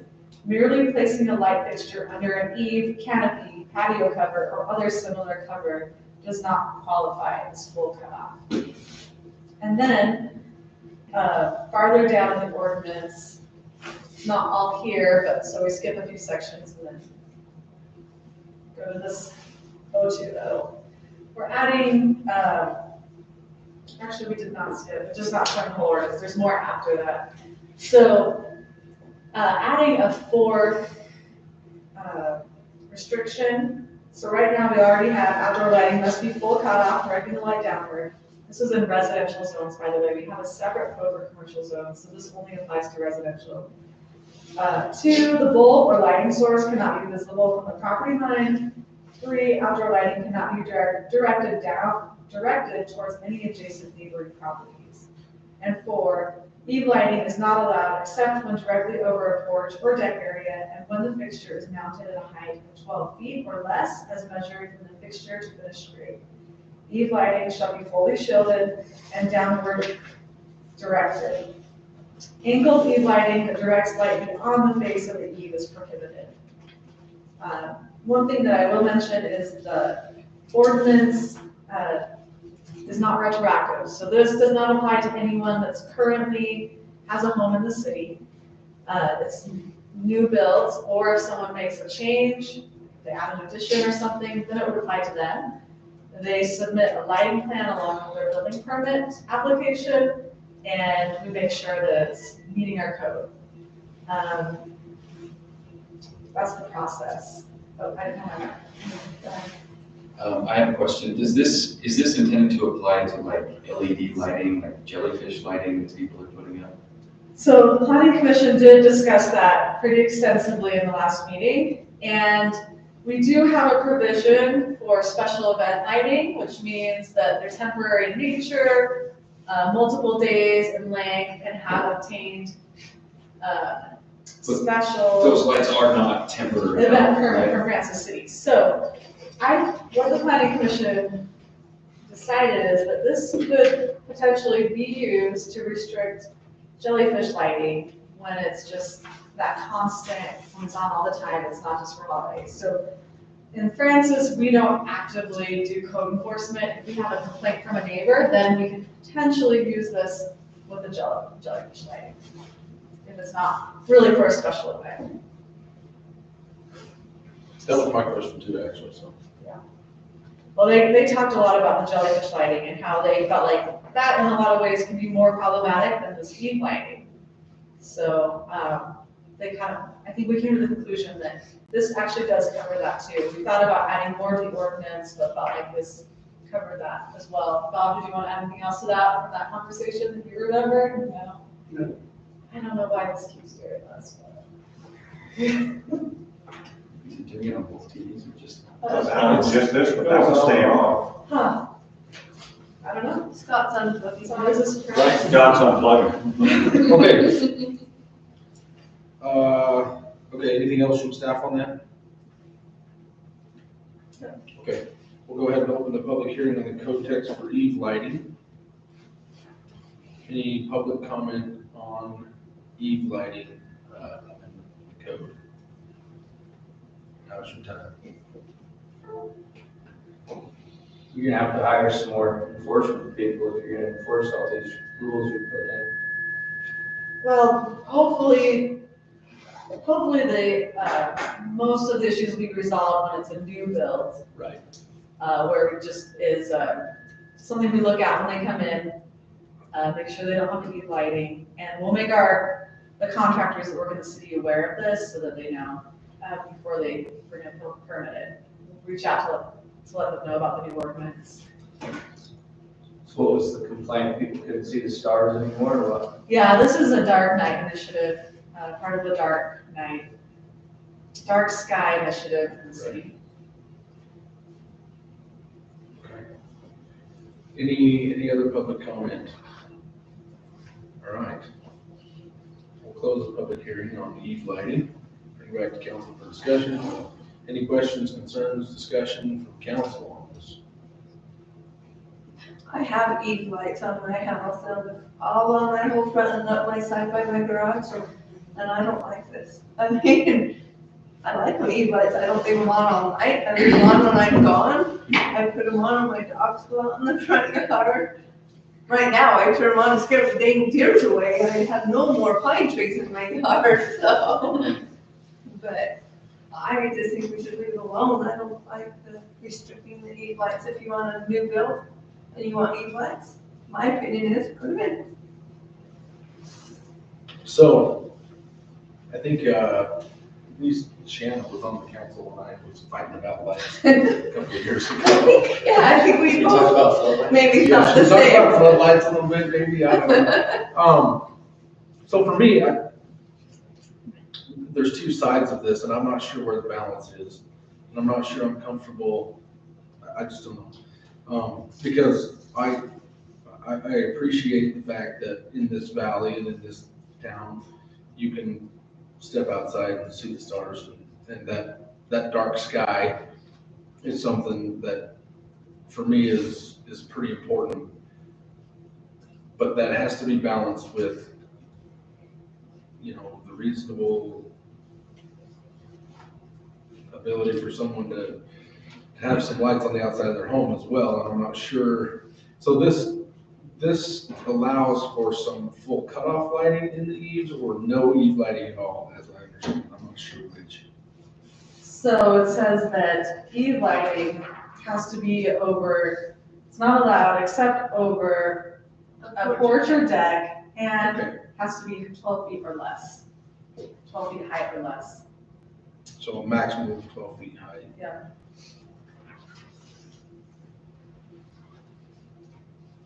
Yeah, so for me, I'm really torn on this because I'm not sure where that balance is, and I think that's important because I think the individual's rights to have some lights on their home is, part of that. Like Shannon, it's nice to have some lights. On the other hand, it's also important that you can see the sky here. That's part of why everyone still lives here. So I don't know where that balance is. And I'm not 100% sure this allows for that balance, but I don't know. I've got something at the top that mentioned the definition for agricultural lighting and horticultural. I really liked what was said about enforcing it. If someone's complaining about it as a problem, Jeremy's expressed, Mayor has expressed a lot. The last 2 meetings I've been here for about, personal rights, property rights. Shannon, I think in your circumstance, I don't think you've had any complaints from neighbors about it. And so that might not be an issue. Yeah. Grandfather name. Well, I would, For but sure. you don't want Yeah. somebody else to say, well, Shannon has them, That's true. how come she said I can't? So, okay. So I guess the question I have, with agricultural lighting, where does that play into that? Because raising crops, horticulture, gardening, your trees, if that becomes an issue with neighbors around you, maybe that can be mediated. That's my initial thoughts. So I think the agricultural lighting is exempted, right? It is, Yeah. yeah. So if the lighting is specifically for those uses or being used for those uses, it's exempted from this code. Right. The way I'm seeing this is you can still have lights, it just needs to be directed down. Right, and then, But only over a patio or a deck. or a deck. This would restrict having lights around the entire perimeter of your house, up on the top eaves that are over a side of it, or, the top eaves that's more than 12 feet high. It would restrict that.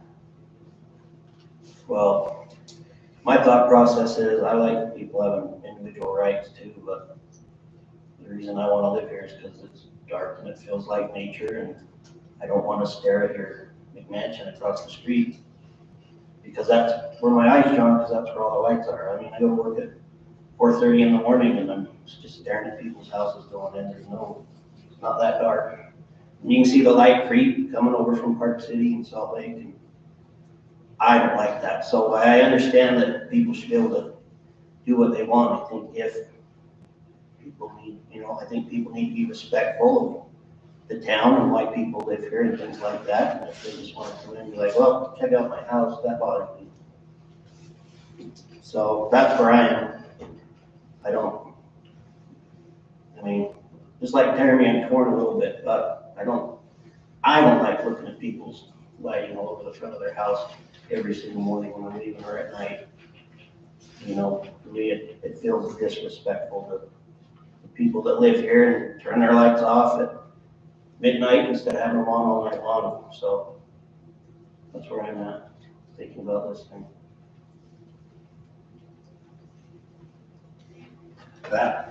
That completely would be great if everybody would do that. Right. Problem is, human nature, they're not going to. And then if we put something in the code that says you have to have them off at 10 and they don't, poor Katie's gonna be out driving around the city looking at them, code enforcement. What she's saying though, like neighbors would need to call, right? Right, and that's pretty well the standard on any code enforcement issue in the city. Right, and this is really applying more to the houses that are built. This is new construction.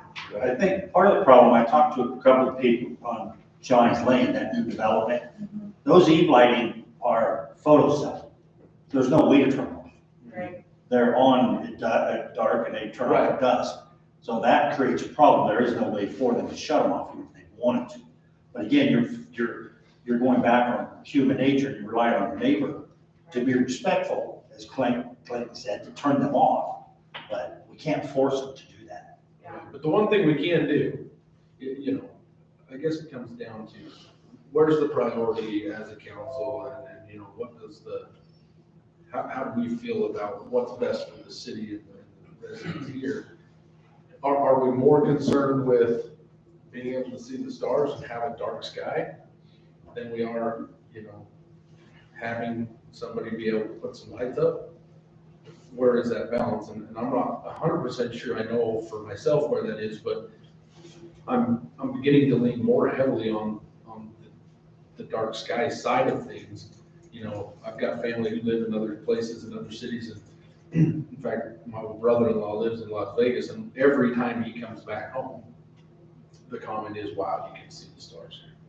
And that, to me, is part of this preserving what we have currently in this city. We have some lighting now, and that's not going to change with this code. We're not going to go back and, retroactively try to enforce this on those who are here and try to cause problems for the citizens currently. But for new builds and as things start to build, obviously we're going to have some more of this.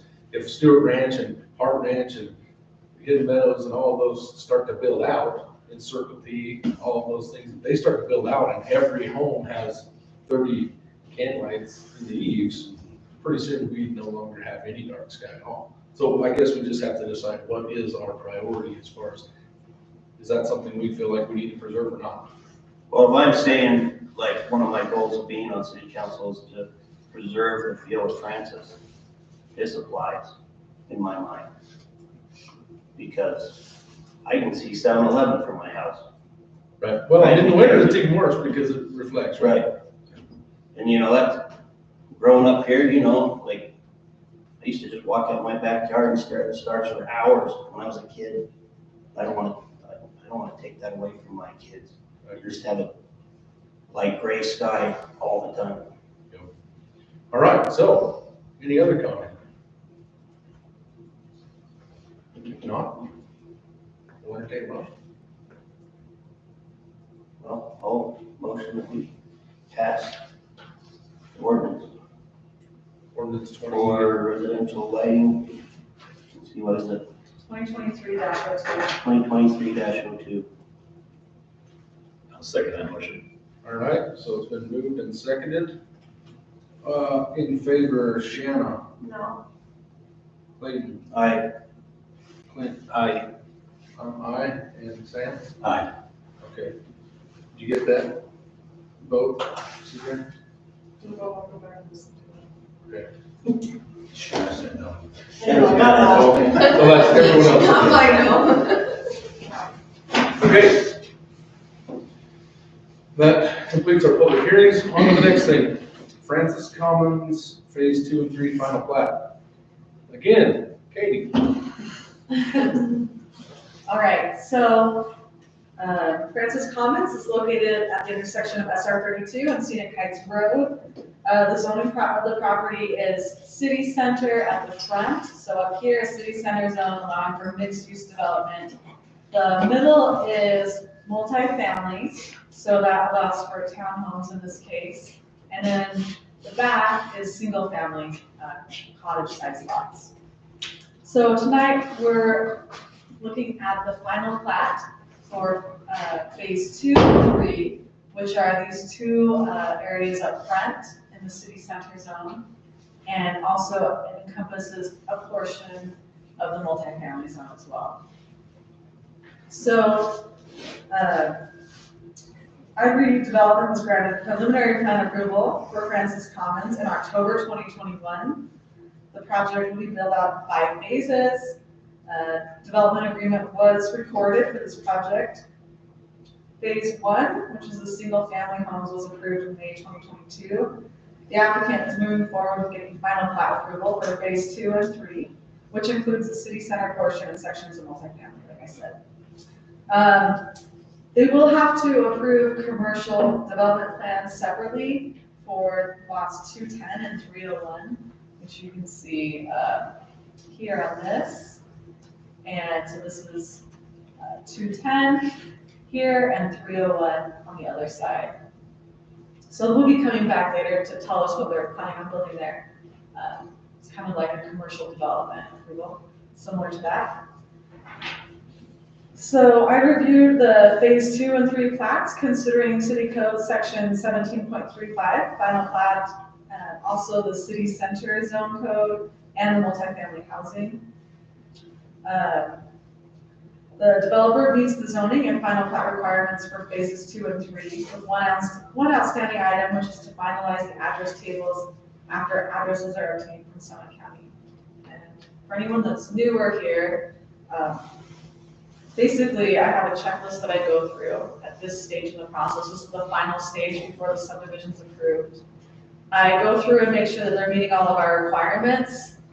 Scott and I review the plans and make sure that they are meeting the requirements that we expect to see on a final plat. And like I said, I think they do, minus the address table, which we're waiting for that from Summit County. So we just need to get that before we record. The Planning Commission reviewed this item at their January 2023 meeting. They're forwarding it to the City Council with unanimous positive recommendation, with the condition that the address table be completed before recording the plat. My recommendation is to approve the plat with that condition, the address table. Public hearing is not required for this item because a public hearing was already held for the zone change initially, and then the preliminary subdivision approval, and then, like I said, the zone amendment. So that's it for me. Scott probably has The biggest thing is the addresses. I'm still waiting for the county to assign him. He's with the road, the private road goes behind it. He's trying to figure out how he wants to address those. So we're waiting for him on that. I would just add that is your approval at the comments from staff, so it includes our staff report. They've got 30 acre feet of water that's part of the development agreement. And this phase will get into above that, so we'll need to work through them turning in the required watershed that they need to turn in the subdivision. Okay, so hold on, they've turned in that much, but now they're gonna exceed what they've turned in, is that what you're saying? Yeah. Do they have the water to turn in? Yes, I believe they do.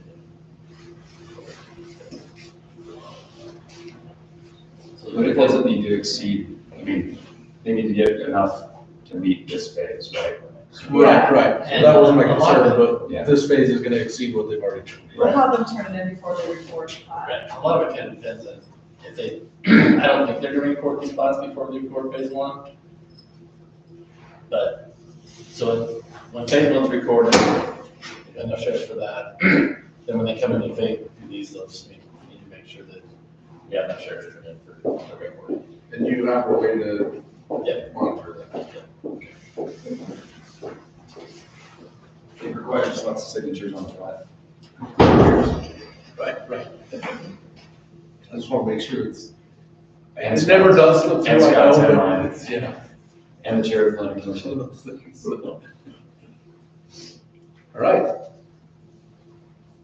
Any questions, concerns, comments from council or any others from staff? I'm just curious, is this the development that we're having problems with? How many affordable homes we would be getting out of it, or is that somewhere else? Somewhere else? Okay.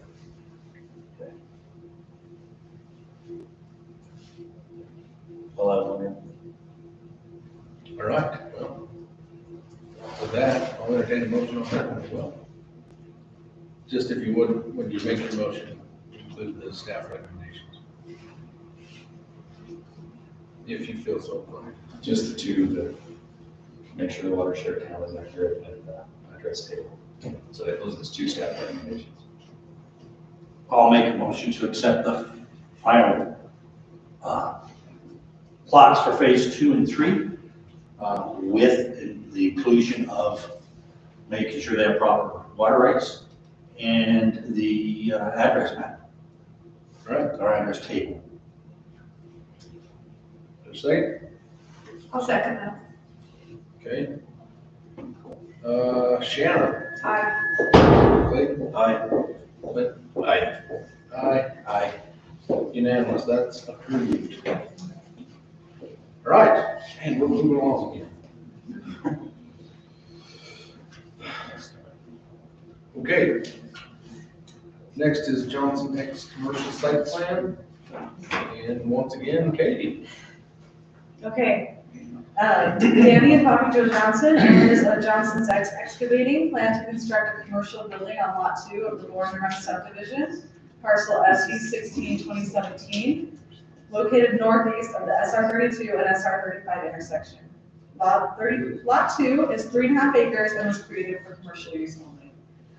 The Johnsons are planning to build a pole-barn structure. They will utilize the access point from SR 32.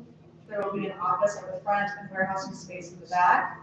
The space will be used for Johnson's X office and for employees to pick up, drop off paperwork, and pick up and drop off job supplies. All equipment storage will be inside the building. A concept plan was approved by the City Council in October 2022, and the applicants are moving forward with site plan approval. So here's the plan up here. You might remember that before we talked quite a bit about the road and what that would look like in the driveway. So I'm going to zoom in on this. Talk about the parking in the road. So they initially requested not to have to pave it, but we do require paving for commercial development. So they're paving 12 feet, and then they'll have a shoulder on each side of that. I think it's 6 foot. 6 foot, thank you, it's been a little while since I looked at this. And they have a 30-foot easement, so they're taking up a good portion of that with the road and the shoulder. Then if you look at the parking area, they have 4 paved spaces planned, and that is what they are required based on the square footage of the office space and the warehouse space. So they're at the 4 that they need. They also have additional parking under the building eaves, which you can see better on this other picture. The building design, here we go. So under the eaves, they have some spaces back here. They'll have additional parking, and it'll be a gravel surface. Okay. Anyway, so the parking looks good to me. I think they're meeting our code. Site plan, that's really Scott's area of expertise more, but I will say that they are, kind of see it here, they're planning to working on relocating an existing wetland, well, it's like just a little wetland area where the spring runs through. So they're working with the Army Corps to get that relocated. Scott can talk a little bit more about that. And they're also waiting to hear back from the Army Corps on the wetlands jurisdiction. They had a wetland study done, and they're waiting to hear back if the Corps is agreeing with that. The asphalt driveway and the 6-foot shoulder and the parking all meet code, as far as I can tell. Scott can tell you more about the site plan. The next thing is looking at the architecture of the building. So they're planning this white building with kind of a black roof, and then there's also some black on the sides. Why is that? I don't know. Sometimes it just. Over there. Okay, so here's the architecture that they're planning. They're going for the kind of the farmhouse agricultural look. Our code says that proposed development shall be designed with a common theme that reflects the heritage and community of Francis City. Themes shall be reviewed and approved by the Planning Commission and City Council, and may include but are not limited to agricultural or mountain tourism. Also, all sides of the building shall receive equal design consideration, particularly where exposed to vehicular traffic and adjacent properties. This is tucked back a little bit, so it won't be quite up on the frontage. That might play into your decision here. It says facade shifts shall be encouraged on structures with a width greater than 50 feet or at neighboring property lines. So, as I said, this is the building the Johnsons are planning to build. They've added awnings, lights, and planter boxes to add architectural interest. The sides and rear of the building will have an overhanging roof with a covered porch. The building footprint is 74 feet by 100 feet, including the covered porch. So it's really up to the council to decide whether the architecture of the building meets the intent of the code. And then the next thing is the lighting plan. They submitted a lighting plan, and it looks like it meets code. I don't know if I'm gonna go into too much detail on that, but they're allowed to have up to 100,000 lumens per acre. Where they have 3.5 acres, they can have up to 350,000 lumens.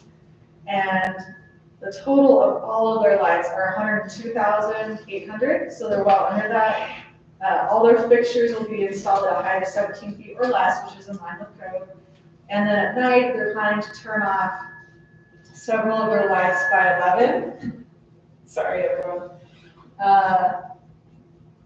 So our code says that you have to reduce your lumen output by at least 50% after 11 o'clock, and they're reducing theirs by 58%. So it meets code. The Planning Commission is forwarding this to the City Council with a unanimous positive recommendation on the parking site plan and architectural and lighting plan, all inputs were discussed. My recommendation is to approve the parking and lighting plan, and then discuss the site plan and architectural design and make sure we feel like those meet code. A public hearing is not required for this item. Okay. Right, Scott?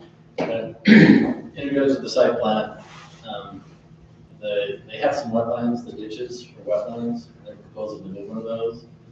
So in order to do that, they gotta get the Corps of Engineer approval to do that. And so they didn't want to spend a lot of money in engineering the drawings and stuff until they get that. So we're recommending that, once we get that and they get the approval to move it, we can get the engineered drawings for the storm drain and all that stuff that they need to turn in to us once they get that.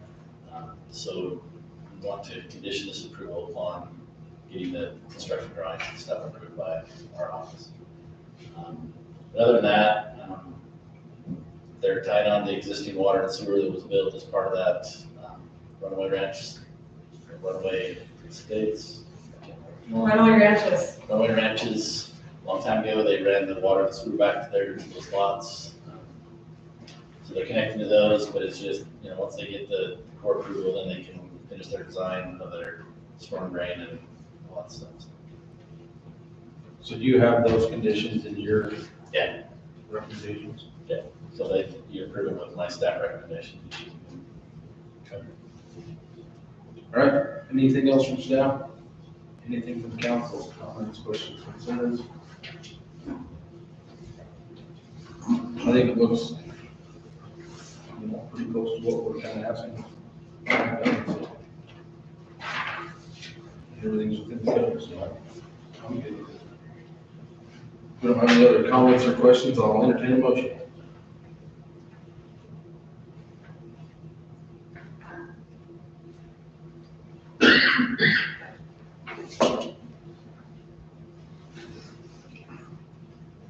I'll make a motion that we approve.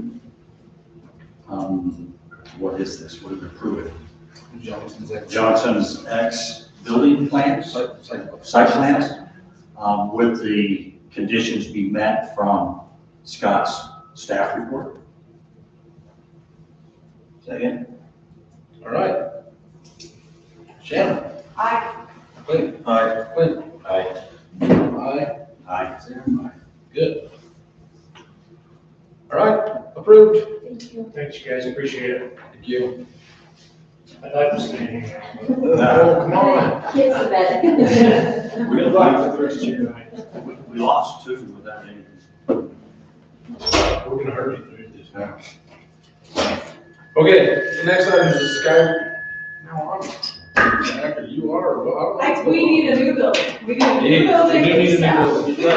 Killing those other two nights. That might be, but it was doing it to me, and I, Well, I thought it was fine. I turned mine off. Didn't stop. Okay, so the Skyway Towers, this is really more of a, we can take some action on this. Do you want me to address this one? Yeah, will you? I was gonna explain it, but you'll do a much better job. Well, I'm here, so. I agree. Okay, Skyway Towers, everybody knows we have a cell phone tower out there, right? And we get, the previous council, when they approved it, some of you were part of that council, stated that the rents that come in from that will be diverted to Frontier Days to make it an even better celebration, right? Everybody remember that was there? So Skyler Towers sent a request to the city to convert that lease, and it's a lease, I believe it has a 15-year initial term, and I believe it has another 15-year term, and I think there's a 1 or 2 5-year extensions that are part of that. What they're proposing is rather than to continue leasing, they want to pay us a lump sum of $207,500. And then basically you convert we don't give up the property per se, but we convert it to a permanent easement. And in essence, they never have to pay us another dollar in rent. They can see another dollar in rent forever. They just have an easement to place the tower. And the short term is you get a $207,500 bump to the city budget. But you're giving up rents after year, what, 13? 13. Year 13, it pays you all the rents that you would get from now until year 13. But then there's no other rent after that. So for the next couple of years, it looks good, and you've got $200,000 to go over that to, I guess, put a cushion into the city budget, but you're giving up the long-term rents that are coming up. Well, isn't there annual? There's an annual 1.5% increase in the rent. So on the anniversary of every year, there's a 1.5% increase to the number of rent. So when you factor that in, it's a little more like 12 years of rent. How much is rent that they pay us per month? It's $15,000 a year. Right? Okay, 1,200. so 1,200. Jeremy and I were just talking about this today. 1,250 a day, or a month. sorry. Because they've been paying $1,250 until January, then it was 12. That's because of the percentage increase. Yeah. So is that the percentage? Yeah, so it's a 1.5% bump. Yeah. No, it won't go back to 1,250. That'll be the rate. So next year it does 1.5 on top of the 1,250 plus, and then, so it's 1.5% every year. Okay. I just want to make sure. From original or from that year? From that year. Cruise. Yeah. For a cruise. Yes. Right. And so, my personal feeling is that I would rather have the long term, and they can continue to pay that. Unless there's some emergency that you need the $207,000 today. Right. That would be my question, It's- are we that bad off to where we need $200,000 right now? No. I'm against that. I'd rather keep the long-term lease. Me too. When we had that audit, we had too much money somewhere, right? You have to. Am I So- wrong on that? Wow. So there's, Right, but it's, do you want me It's to? in the wrong Yeah, account. right. Yeah, so there's the general fund, and you have your total city budget. If your total city budget is $100,000, and you have 125,000, you have 25,000, you can keep up to $25,000 in that account at the end of the year.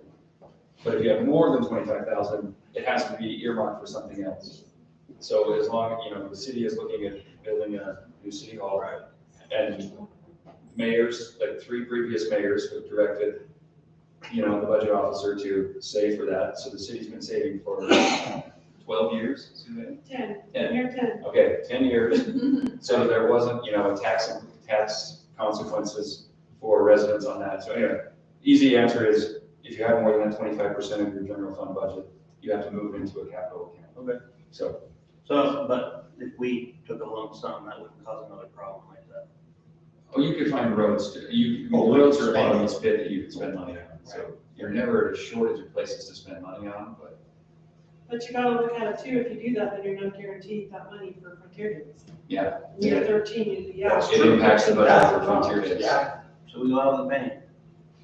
So you Well, you're want, the money lady. Have you extrapolated how much, if we keep the full term, how much money is the city gonna end up getting? It's gonna be a heck of a lot more too, right? Oh, yeah, and you're looking at, by the time all the renewal periods are over, you're probably closer to $500,000. But I mean, that doesn't take into account inflation, that 1.5% should, but, Yeah, obviously. I mean, it's a time value of money, and it's up for negotiation, right? Right. You could go back and counter and say, look, talk to the council, they want more, but they're comfortable with Yeah, I understood. with the ongoing. Well, it's just Frontier Day, you don't ever get a lot of money, we should guarantee. Right. 15,000. I mean, that almost covers the livestock contract. Yeah, Right. it does. Just about Yeah, just about. Yeah, it's a little short, but yeah. better mistake in the eye. You know what I'm saying? So, and they did send over the proposal. I took a look at that. It's an easement conversion and anyway, so I'll just get back with them unless there's different feeling from the council. You don't have to take a vote on this other than thumbs up or thumbs down, or direct me to tell them no, thanks. We say no, thank you. I would say no. I say no. Anybody got a different feeling than that? Nope. Okay. Tell them, no. Please, will do. I got my marching orders. Well, do they have a recourse to just like abandon it? So, I mean, we have a lease, even if they take their facility out, they still owe us the money. Now, they can end it at year 15, so if they remove it, but I've been doing this for 15 years and I've never seen anybody take down a Take cell down their tower. cell tower. Right, once they get permission, they keep asking we'd like to add more, can we add height to that? Can we add another antenna to that? Right, that's what's happening. And then can you pay more rent for that? That's Negotiation. That's right. All right, so next thing, we need, with Matt and Jan both leaving us, we have, as some of you may know and some may not, we have the Woodland Hills Mutual Water Company, which is one of our sources, and it's a little bit of a strange situation, but basically it's an independent company that provides water to Woodland Hills that Franklin City owns 51% of and the users own 49% of. It's, You want me to add to this? Complicated. And, it is fun and you're gonna love it. yes. You meet, 3 or 4 times a year with residents of Woodland. We have a lot of straight face. And it's often more of a boxing match than a meeting, but you get good stories every time you go, and it's. A history lesson every That's time. right. The city does control 51%. It's when the well has gone, when the pump has gone out twice in the last, isn't it about 18 months? It's gone out twice, or 2 years. No, it's longer than that. Is it? Okay, It seems like that, but yeah. Okay, well, it seemed like there was this, anyway. The pump that they just replaced didn't last as long as the one before that. Right. But anyway, that's the well where this is located. It's the one up in Woodland. And we have the easement running through unincorporated parts of town that comes down and brings the water down to the city. And there's the well site is up there along with 2 towers. The city owns the bulk of the storage up there. Anyway, because the city has 31% or 51%, there's 5 board members, 3 of them have to be from the city council. The only one currently is Jeremy, so we need Jeremy. So we need 2 more. Sam said he would do it. Are you looking for volunteers or you are? Well, I mean, you already volunteered. I know, You said I'm willing to stupid help. enough to So, volunteer. You know, it's I will too late. volunteer. Too late now? You remember that? Damn it. I remember everything. Okay.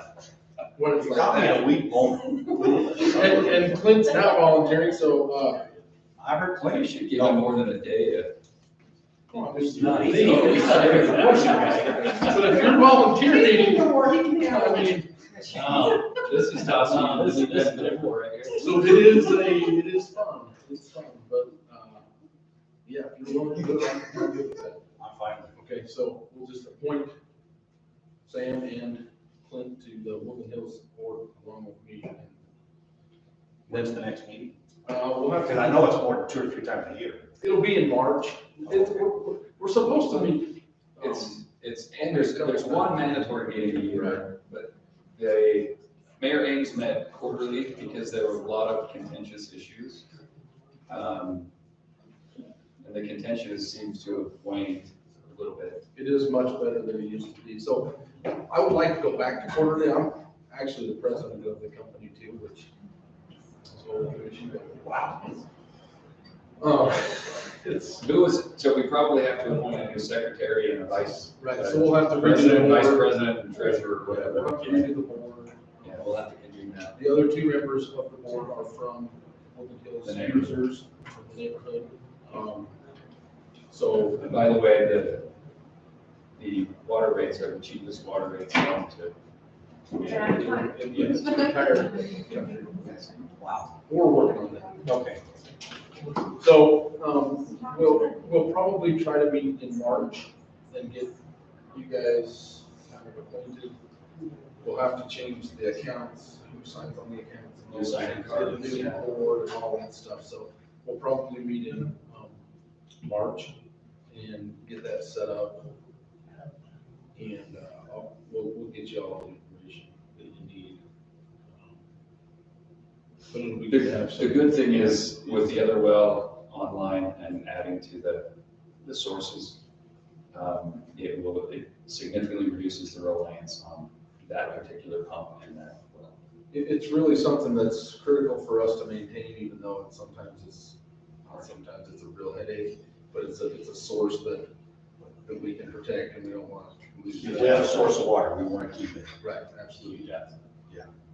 So, I know I'm newly appointed, but can I request maybe the middle of March? yeah, it'll be the middle of sometime. I gotta be back in California the first week of March. Yeah, and I'll send some emails out and kind of get everybody on the same page for a date. Okay, cool. All right, so that's that. Next, council business, council reports, anything from council? I want to understand something better. When we're asking for affordable housing and they build townhomes, right? What does that actually mean? That is a great question. Because I know people here that. So affordable housing is based on Summit County's median income. So the way it's defined in our code is it's a 80 to 120% of the average median income of the whole county. So it takes everybody's income, every household, and in Summit County, averages out what the average income is across the whole county. And then affordable housing is somebody that. Moderate income housing. Moderate. Right, so there's two definitions. Affordable housing doesn't necessarily mean affordable. I guess in Francis code, it's moderate income housing is what we're considering to be the affordable. Okay, so moderate income housing is somebody that is making 80 to 120% of that average median income of Summit County can get a loan to buy the house. So, Where do we get that number? I was just gonna say. The census, US Census comes up with that number. Yeah, so we look at. And the state gathers data, provides the census provides the reports. And we have to provide the county, we can't provide the city. We have to go by the I mean, county. can we just do our own? No. No, We can kick No, our it's- city out of it. No, it's state No, code. we Yeah. can't. So Park City throws the average out, Yeah, and Francis brings it down at least. But not that much really, because I've seen the numbers and. okay. We did it, It's not different. we had the county treasurer But, if they could look at just eastern Summit County. yeah. And, well, he said we can't legally, but he But still prepared the report. He did prepare it and it wasn't It wasn't that. So just for gee whiz, this is quick and dirty, may not be 100% accurate, but it'll be close. For 2022, the area median income in Summit County, Utah was $67,300. It seems like to me it was.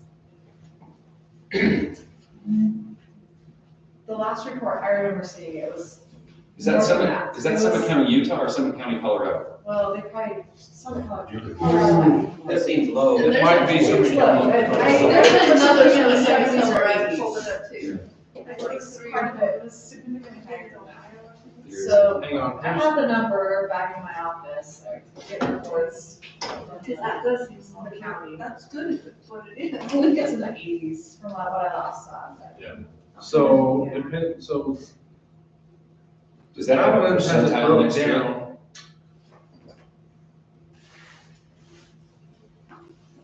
Yeah, the AMI, yeah, for one person, 100% of the AMI is 94.3.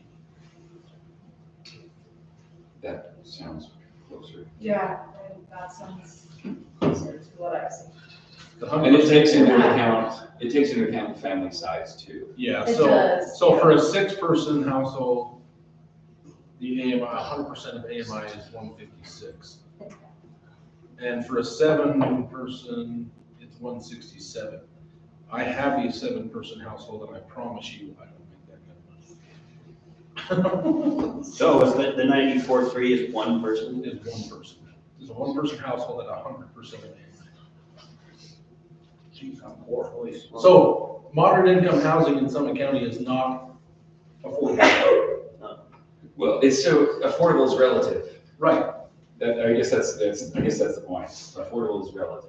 So is there anything we're able to do to bring that number down, or are we just kind of stuck? So that's how our code is written now, that like, for the multifamily zone, they can get extra densities if they have so many units that they give to that moderate income housing. Conservation subdivisions have the same thing for their townhomes, they have to meet that moderate income rating. Same with That's the how our cottage. code is written now. We could change our code, we could look at other things we've considered in the past are doing housing that had certain job codes as part of the restrictions, so like teacher, police officer, those kind of things, and also certain zip codes could be distributed to those job codes and zip codes, so that we get certain jobs in our community and encourage housing for them. I just don't like, oh yeah, you can build a cottage home and you can sell it to someone that makes $100,000 a year, and the guy making 40. Well, the problem is that you have to find a balance too between what works, right? Because if you're gonna deed restrict something as affordable housing or moderate income housing, and you say, well, then that has to qualify for say 50 to 80%, where we're 80 to 120. If you say we're 50 to 80, then that puts it at a 1-person household, makes $74,880. So that's gonna lower that house price, but you're also gonna have, you gotta find the balance. So that, because the developer's gonna go, well, One of the options, I can't the city can do that, you know. The city has the ability to, there's a couple of tools you can use, but the problem or the challenge with Francis is typically those are like tax rebates, things of those nature, that there's not any commercial property to generate the sales tax. It can create a fund to do that. Right. Tax increment financing is a possibility, and the larger cities have that tool available. But without commercial, it just doesn't pencil. And so right now, and so one of the things is, so the state legislature is very tuned into this issue of how to make housing more affordable. So affordable housing or moderate income is not what they're talking about. They're trying, some of those end up getting interchanged, but they're trying to bring down the price of homes. And what they're saying is cities are kind of impediments to bringing those prices down. And so what they're doing is chipping away at the controls that cities put in place. And, the Utah League of Cities and Towns is doing a lot of work to help as far as, I guess, damage control is probably the best way. It could take away some of our zoning rights, our zoning Like abilities. single family zone, and some of the discussions have been eliminating single family zones and cities' ability to zone properties that way. Which we don't want to have happen. Because we No. want to be able to have. And right now, so Francis is a 5th class city, and it does not fall into a first, second, or 3rd class county, which is, those numbers are based just on pure population. And we have less than 5,000 citizens, So- so we don't have to have a moderate income housing plan. We do, but we don't have to. And we don't have to comply with the new code. that We was do in passed our old last year. general plan, we don't have to submit the reports, that could potentially change with this legislature. It could. It's an issue that warrants some investigation, but it's gonna be. Typically the way to lower the cost of housing is to, a major component of the cost of housing is the price of land, right? So you put in more units, smaller units on the same size piece of property. And sometimes, the city, as part of this general plan process that the city's gonna be going through updating, the mayor's already said that's what he wants to get going. they will look at and make recommendations. Typically, you would hire an urban planning firm to kind of say, or, well, it doesn't have to be urban, it could be rural planning firm. But just to come and say, okay, this makes sense to have this many zones based on your projection for growth, based on the need here, based on your open land availability, based on kind of, and consumption is the wrong word, but based on the rate of, large parcels being developed. They would kind of take all of that into account and say, this is where your projections are going. We think it's a good idea that if you're gonna have density, here's the place to put it. If you're gonna have, if your commercial should focus here, and you guys have had enough, Francis has had enough general plans that the commercial goes on 35 and 32, right? Yeah. Those are the two major roads. Yeah, that part's not gonna change in a new general plan, that would pretty much stay the same. But the question is there a place that you would want to centralize density? Right, I mean, this is just thinking out loud here. Maybe if that road ever gets put through to. From Howell? Yeah, the one, near the sewer pond, if that road ever goes through, maybe that's a place where you want to put high density. Is that townhomes? Is that eightplexes? I don't know. I mean, that's something for the council to decide if that's what they want or the general plan to make recommendations. The good thing is you have flexibility right now given your size. And you don't have to submit all of those heavy reports Right now. right now. Yeah. So it's worth thinking about now why we have flexibility. For sure. Yeah, and that's something that we're considering as we look at the general plan and start making plans on how to get that up in properly. Yeah, we've been looking at the future zoning map, so areas that are part of the annexation and declaration area that will eventually be annexed into the city, likely. Kind of looking at what that zoning might look like. We've been talking about that, and it's something we'll be talking a lot about this year. As far as cottage lots, Clayton, there's nothing in our code that says those need to be a certain income requirement. They're just part of the free Because they're smaller, market. we assume they're gonna be cheaper. That's, yeah,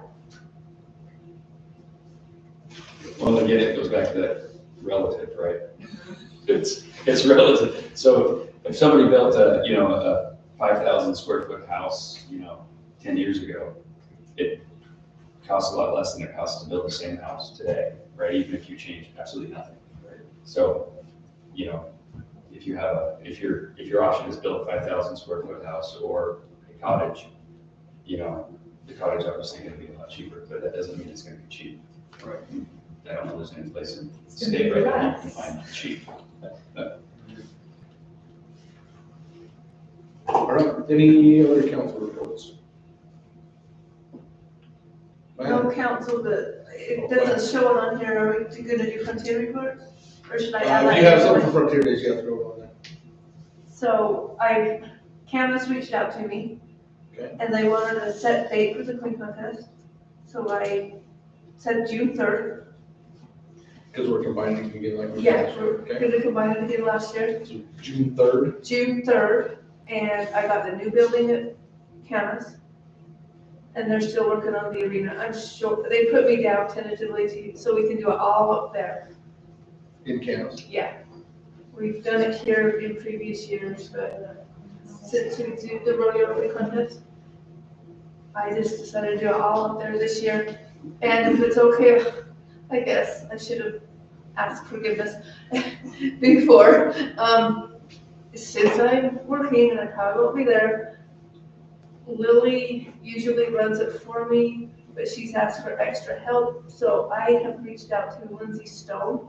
I haven't heard back from her, but she has been the queen of everything, so she knows about the Queen contest. If that's okay with you guys, I'm gonna kind of turn it over to her and Lily, so I don't have to stress to get there and get out. You'll just need to oversee the budgetary. I'll oversee the budget, and I'll order the saddle, and I'll get everything. I'll still do all of that, but I'll just let her be the in-person lady there. Okay. Excellent. Anything else Frontier Days wise? I'll bring up a couple of things, but I think Or either council. Any other council stuff? Should Yeah, we, start thinking budget. Well, Start thinking yeah, budget. start thinking budget. do we want to reach out to John and again Or to, Courtney, yeah. to see if What's he his last name? wanted to help or no? I can. I mean, so I, there's been like, I've heard a little bit of grumbling, like, oh, we prefer a little more basic, like a hamburger type of thing. But here's my overall view on this. If they're willing to help us, we may want to have some input on what that menu looks like. But what I'm not going to do is push on anything enough that they don't want to help. So if they're willing to help, we want their help. I've had a couple of conversations with John since then. I wasn't in town for the, what they call it, the meeting after, they kick around the bad things. Oh, yeah. You know, the things that happen. But, and I did talk to John a little bit, a couple of times, said, look, I think we need to pare down the menu a little bit, not be as fancy. Because I did hear some of the same complaints. Yeah, I think they were planning already from that debriefing meeting, kind of taking out some of the menu items, revamping it a little bit, but not drastically different. Right.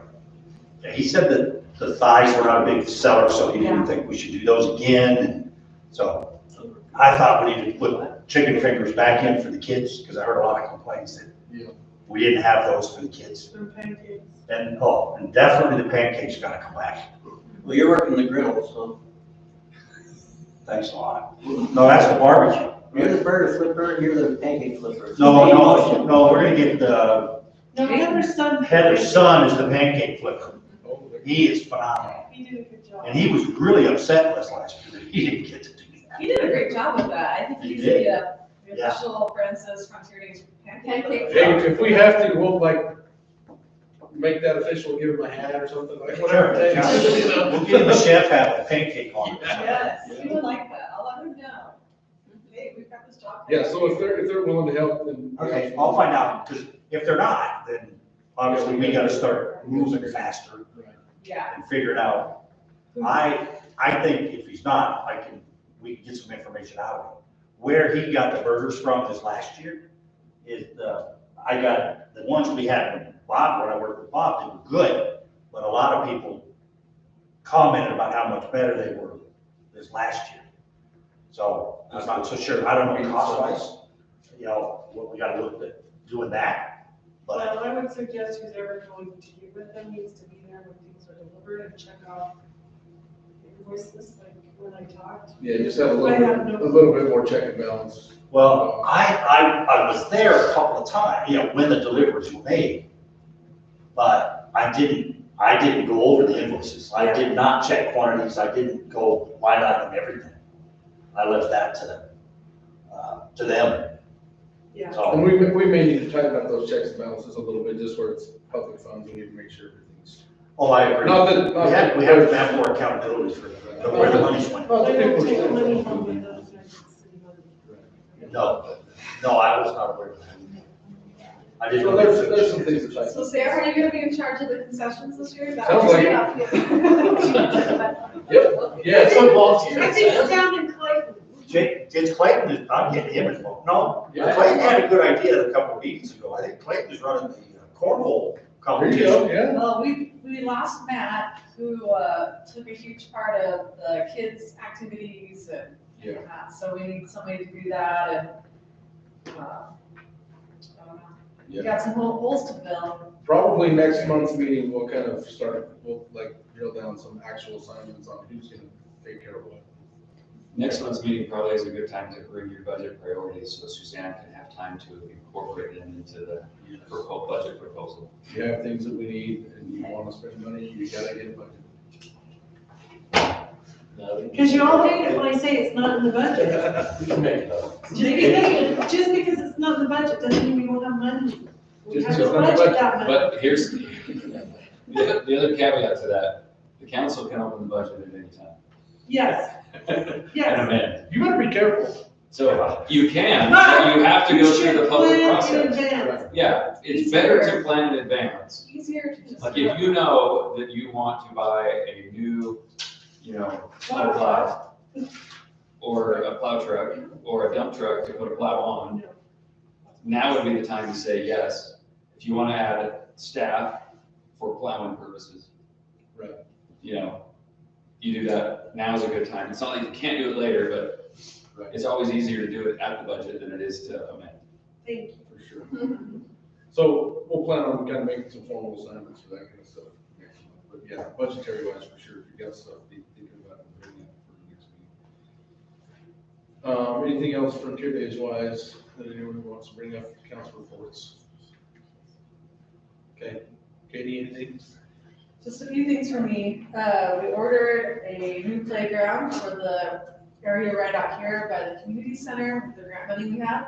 One thing we'll need to put in the budget is the percentage of that is our responsibility. So I think we got 97,000 from the grant and the playground is 112, something like that. So the difference we'll need to make sure we put in the budget for next year, but it's ordered, so that's coming.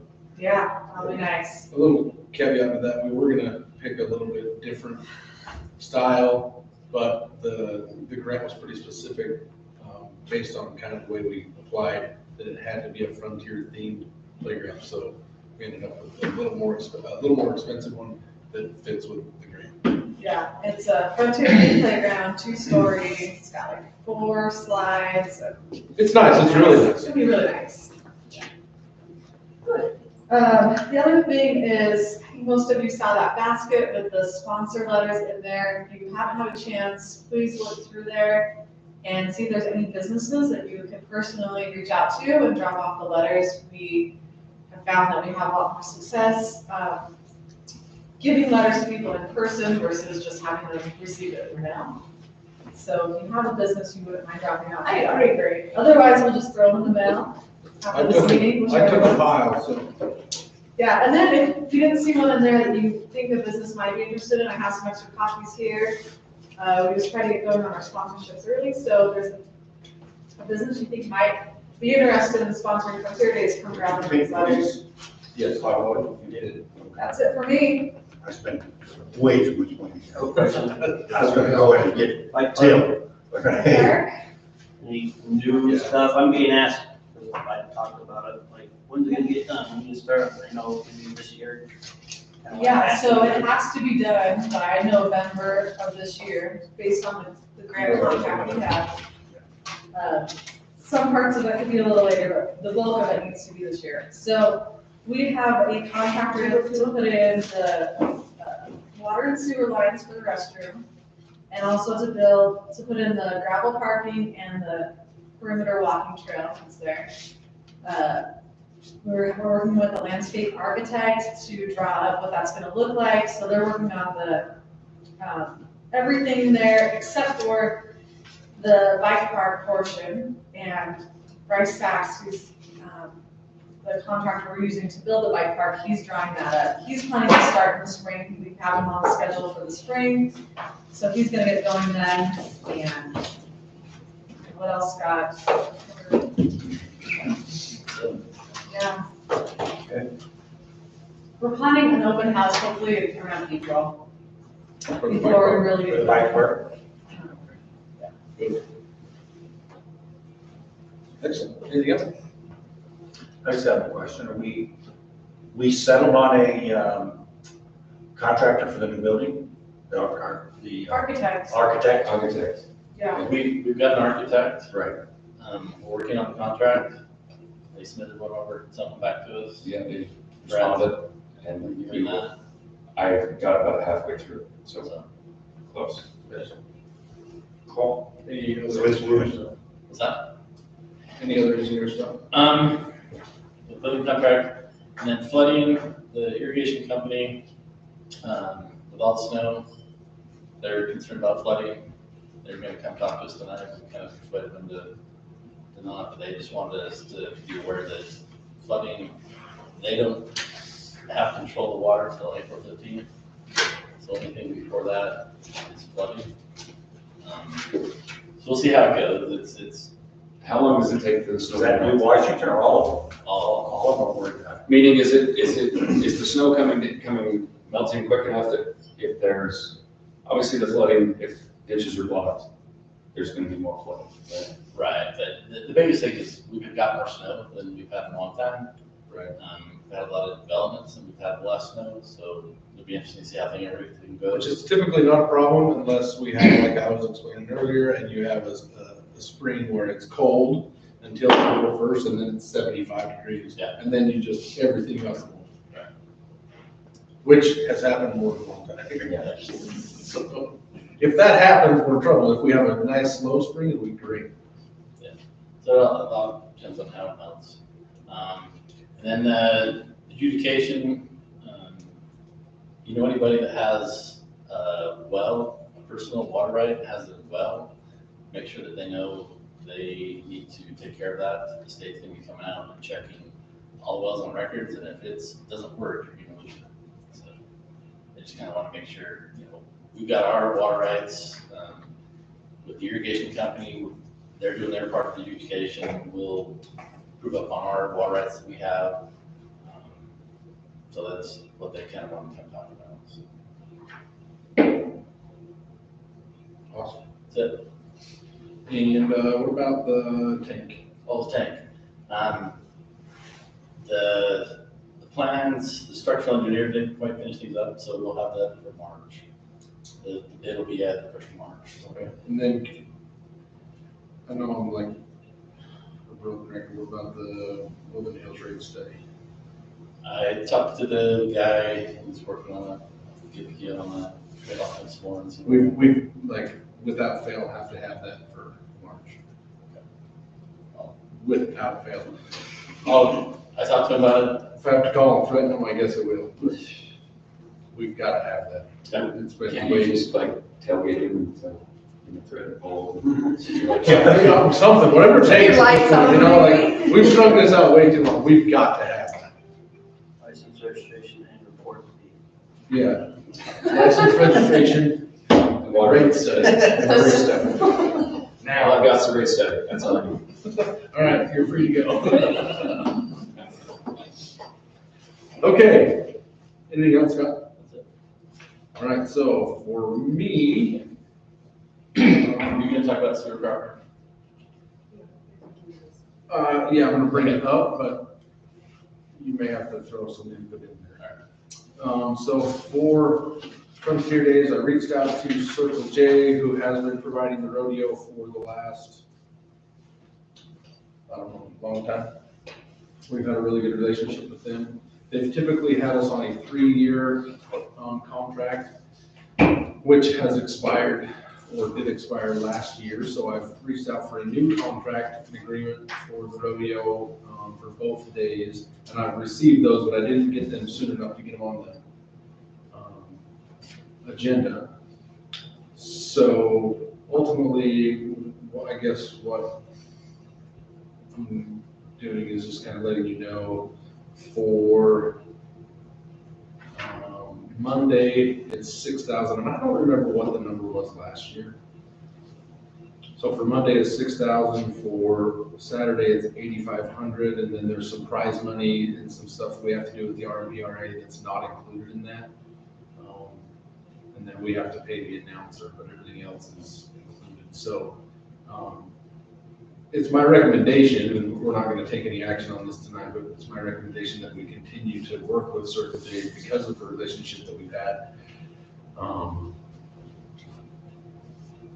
And kind of work toward that, and then I'll just bring these contracts for approval next month. Unless someone has some major heartburn with that. What's the total for both fees?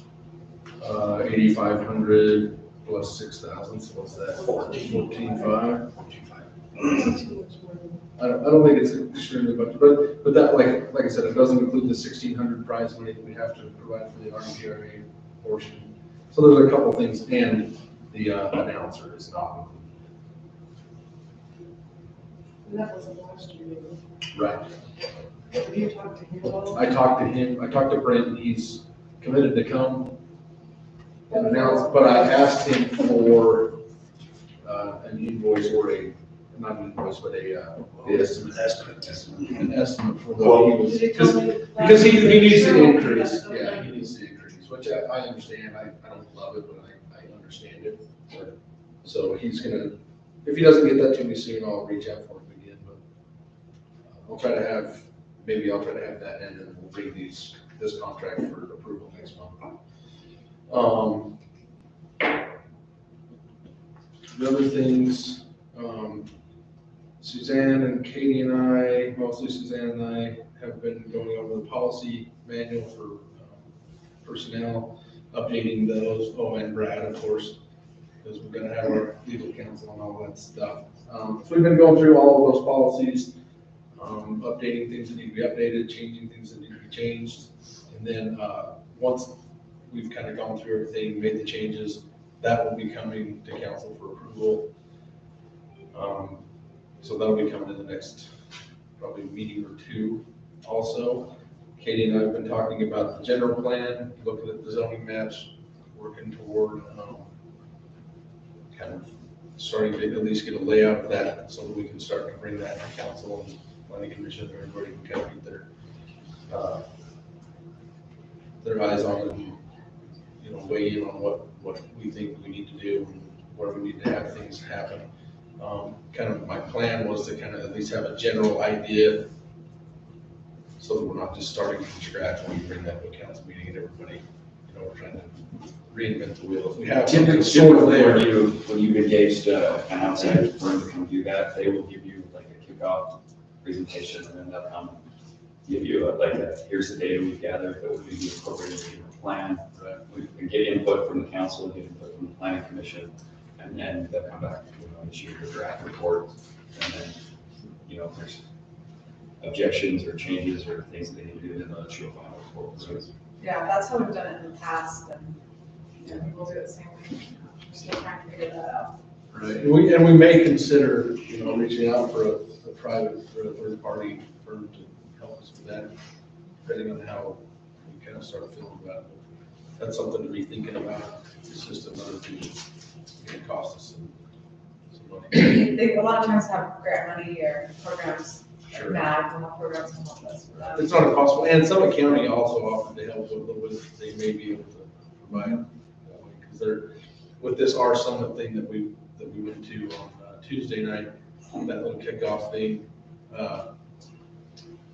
eventually, as they get through the process, I think there's gonna be some city-specific data that they're gathering that they're at least willing to share with us. That is, they're gonna break it down in district and city-specific, so hopefully that'll be insightful. I don't know if it will not. Have we talked to that yet?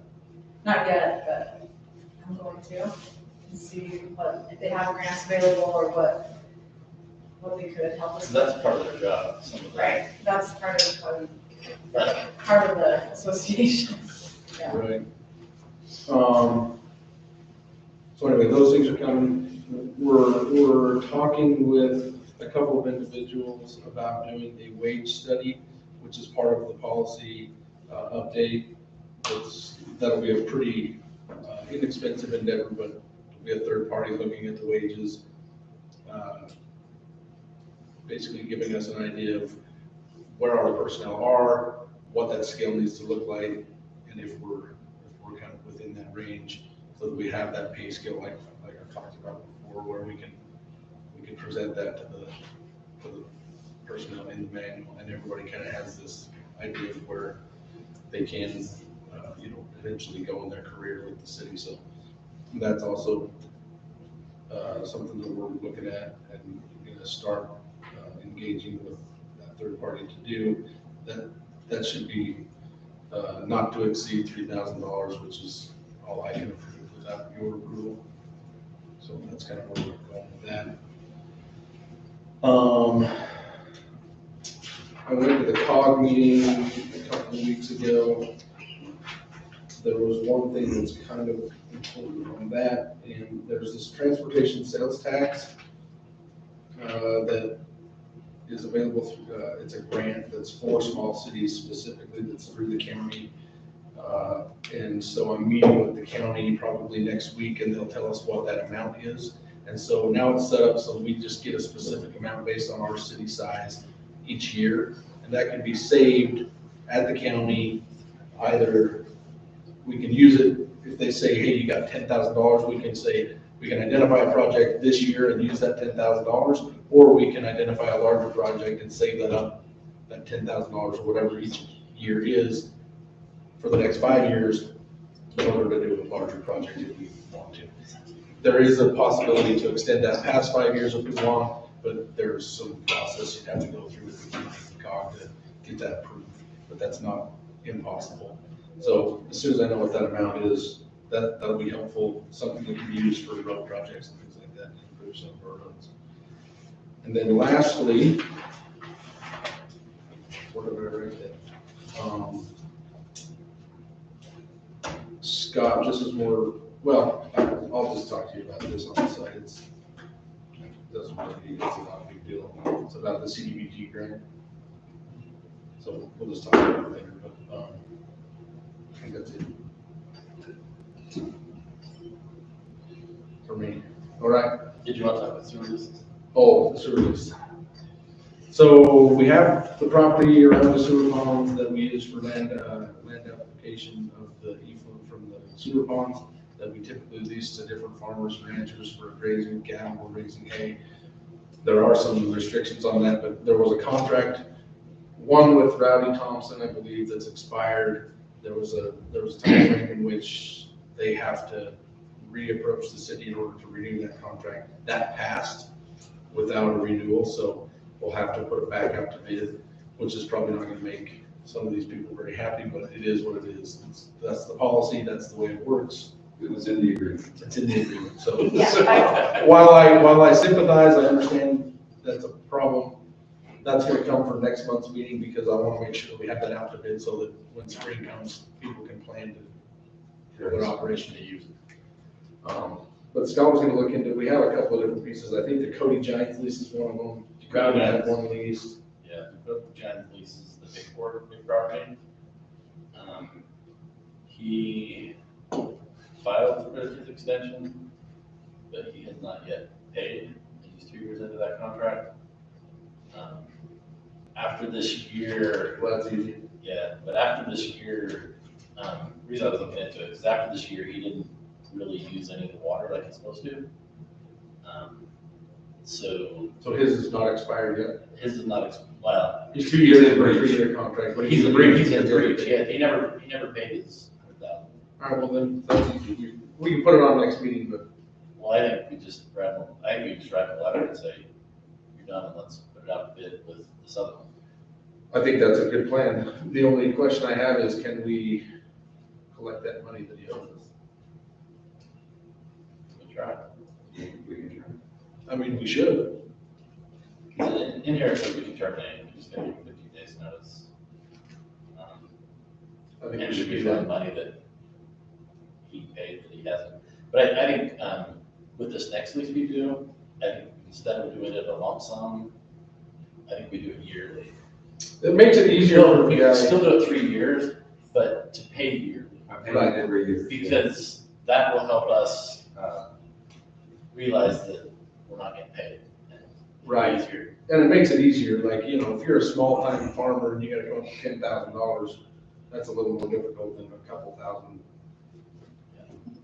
I think that's a good plan. Okay, well, we'll have that ready for next meeting so that we can put that out.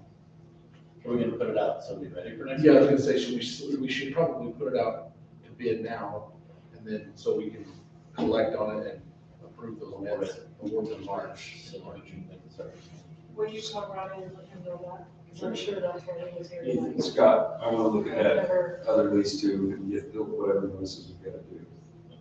I don't want to lease it until we have that button up. Right, I agree. Robbie Jones, he was the one sticking in. So that one may not be ready by next month. The bid may not be ready next month.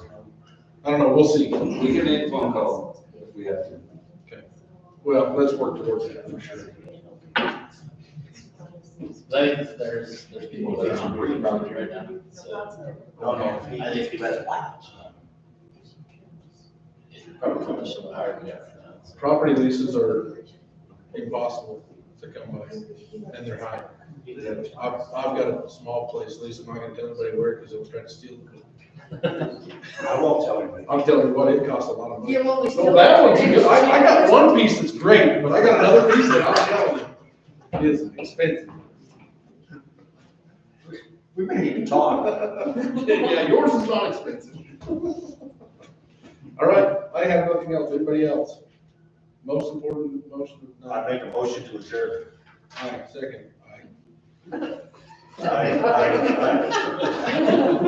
That was too fast. Thank you.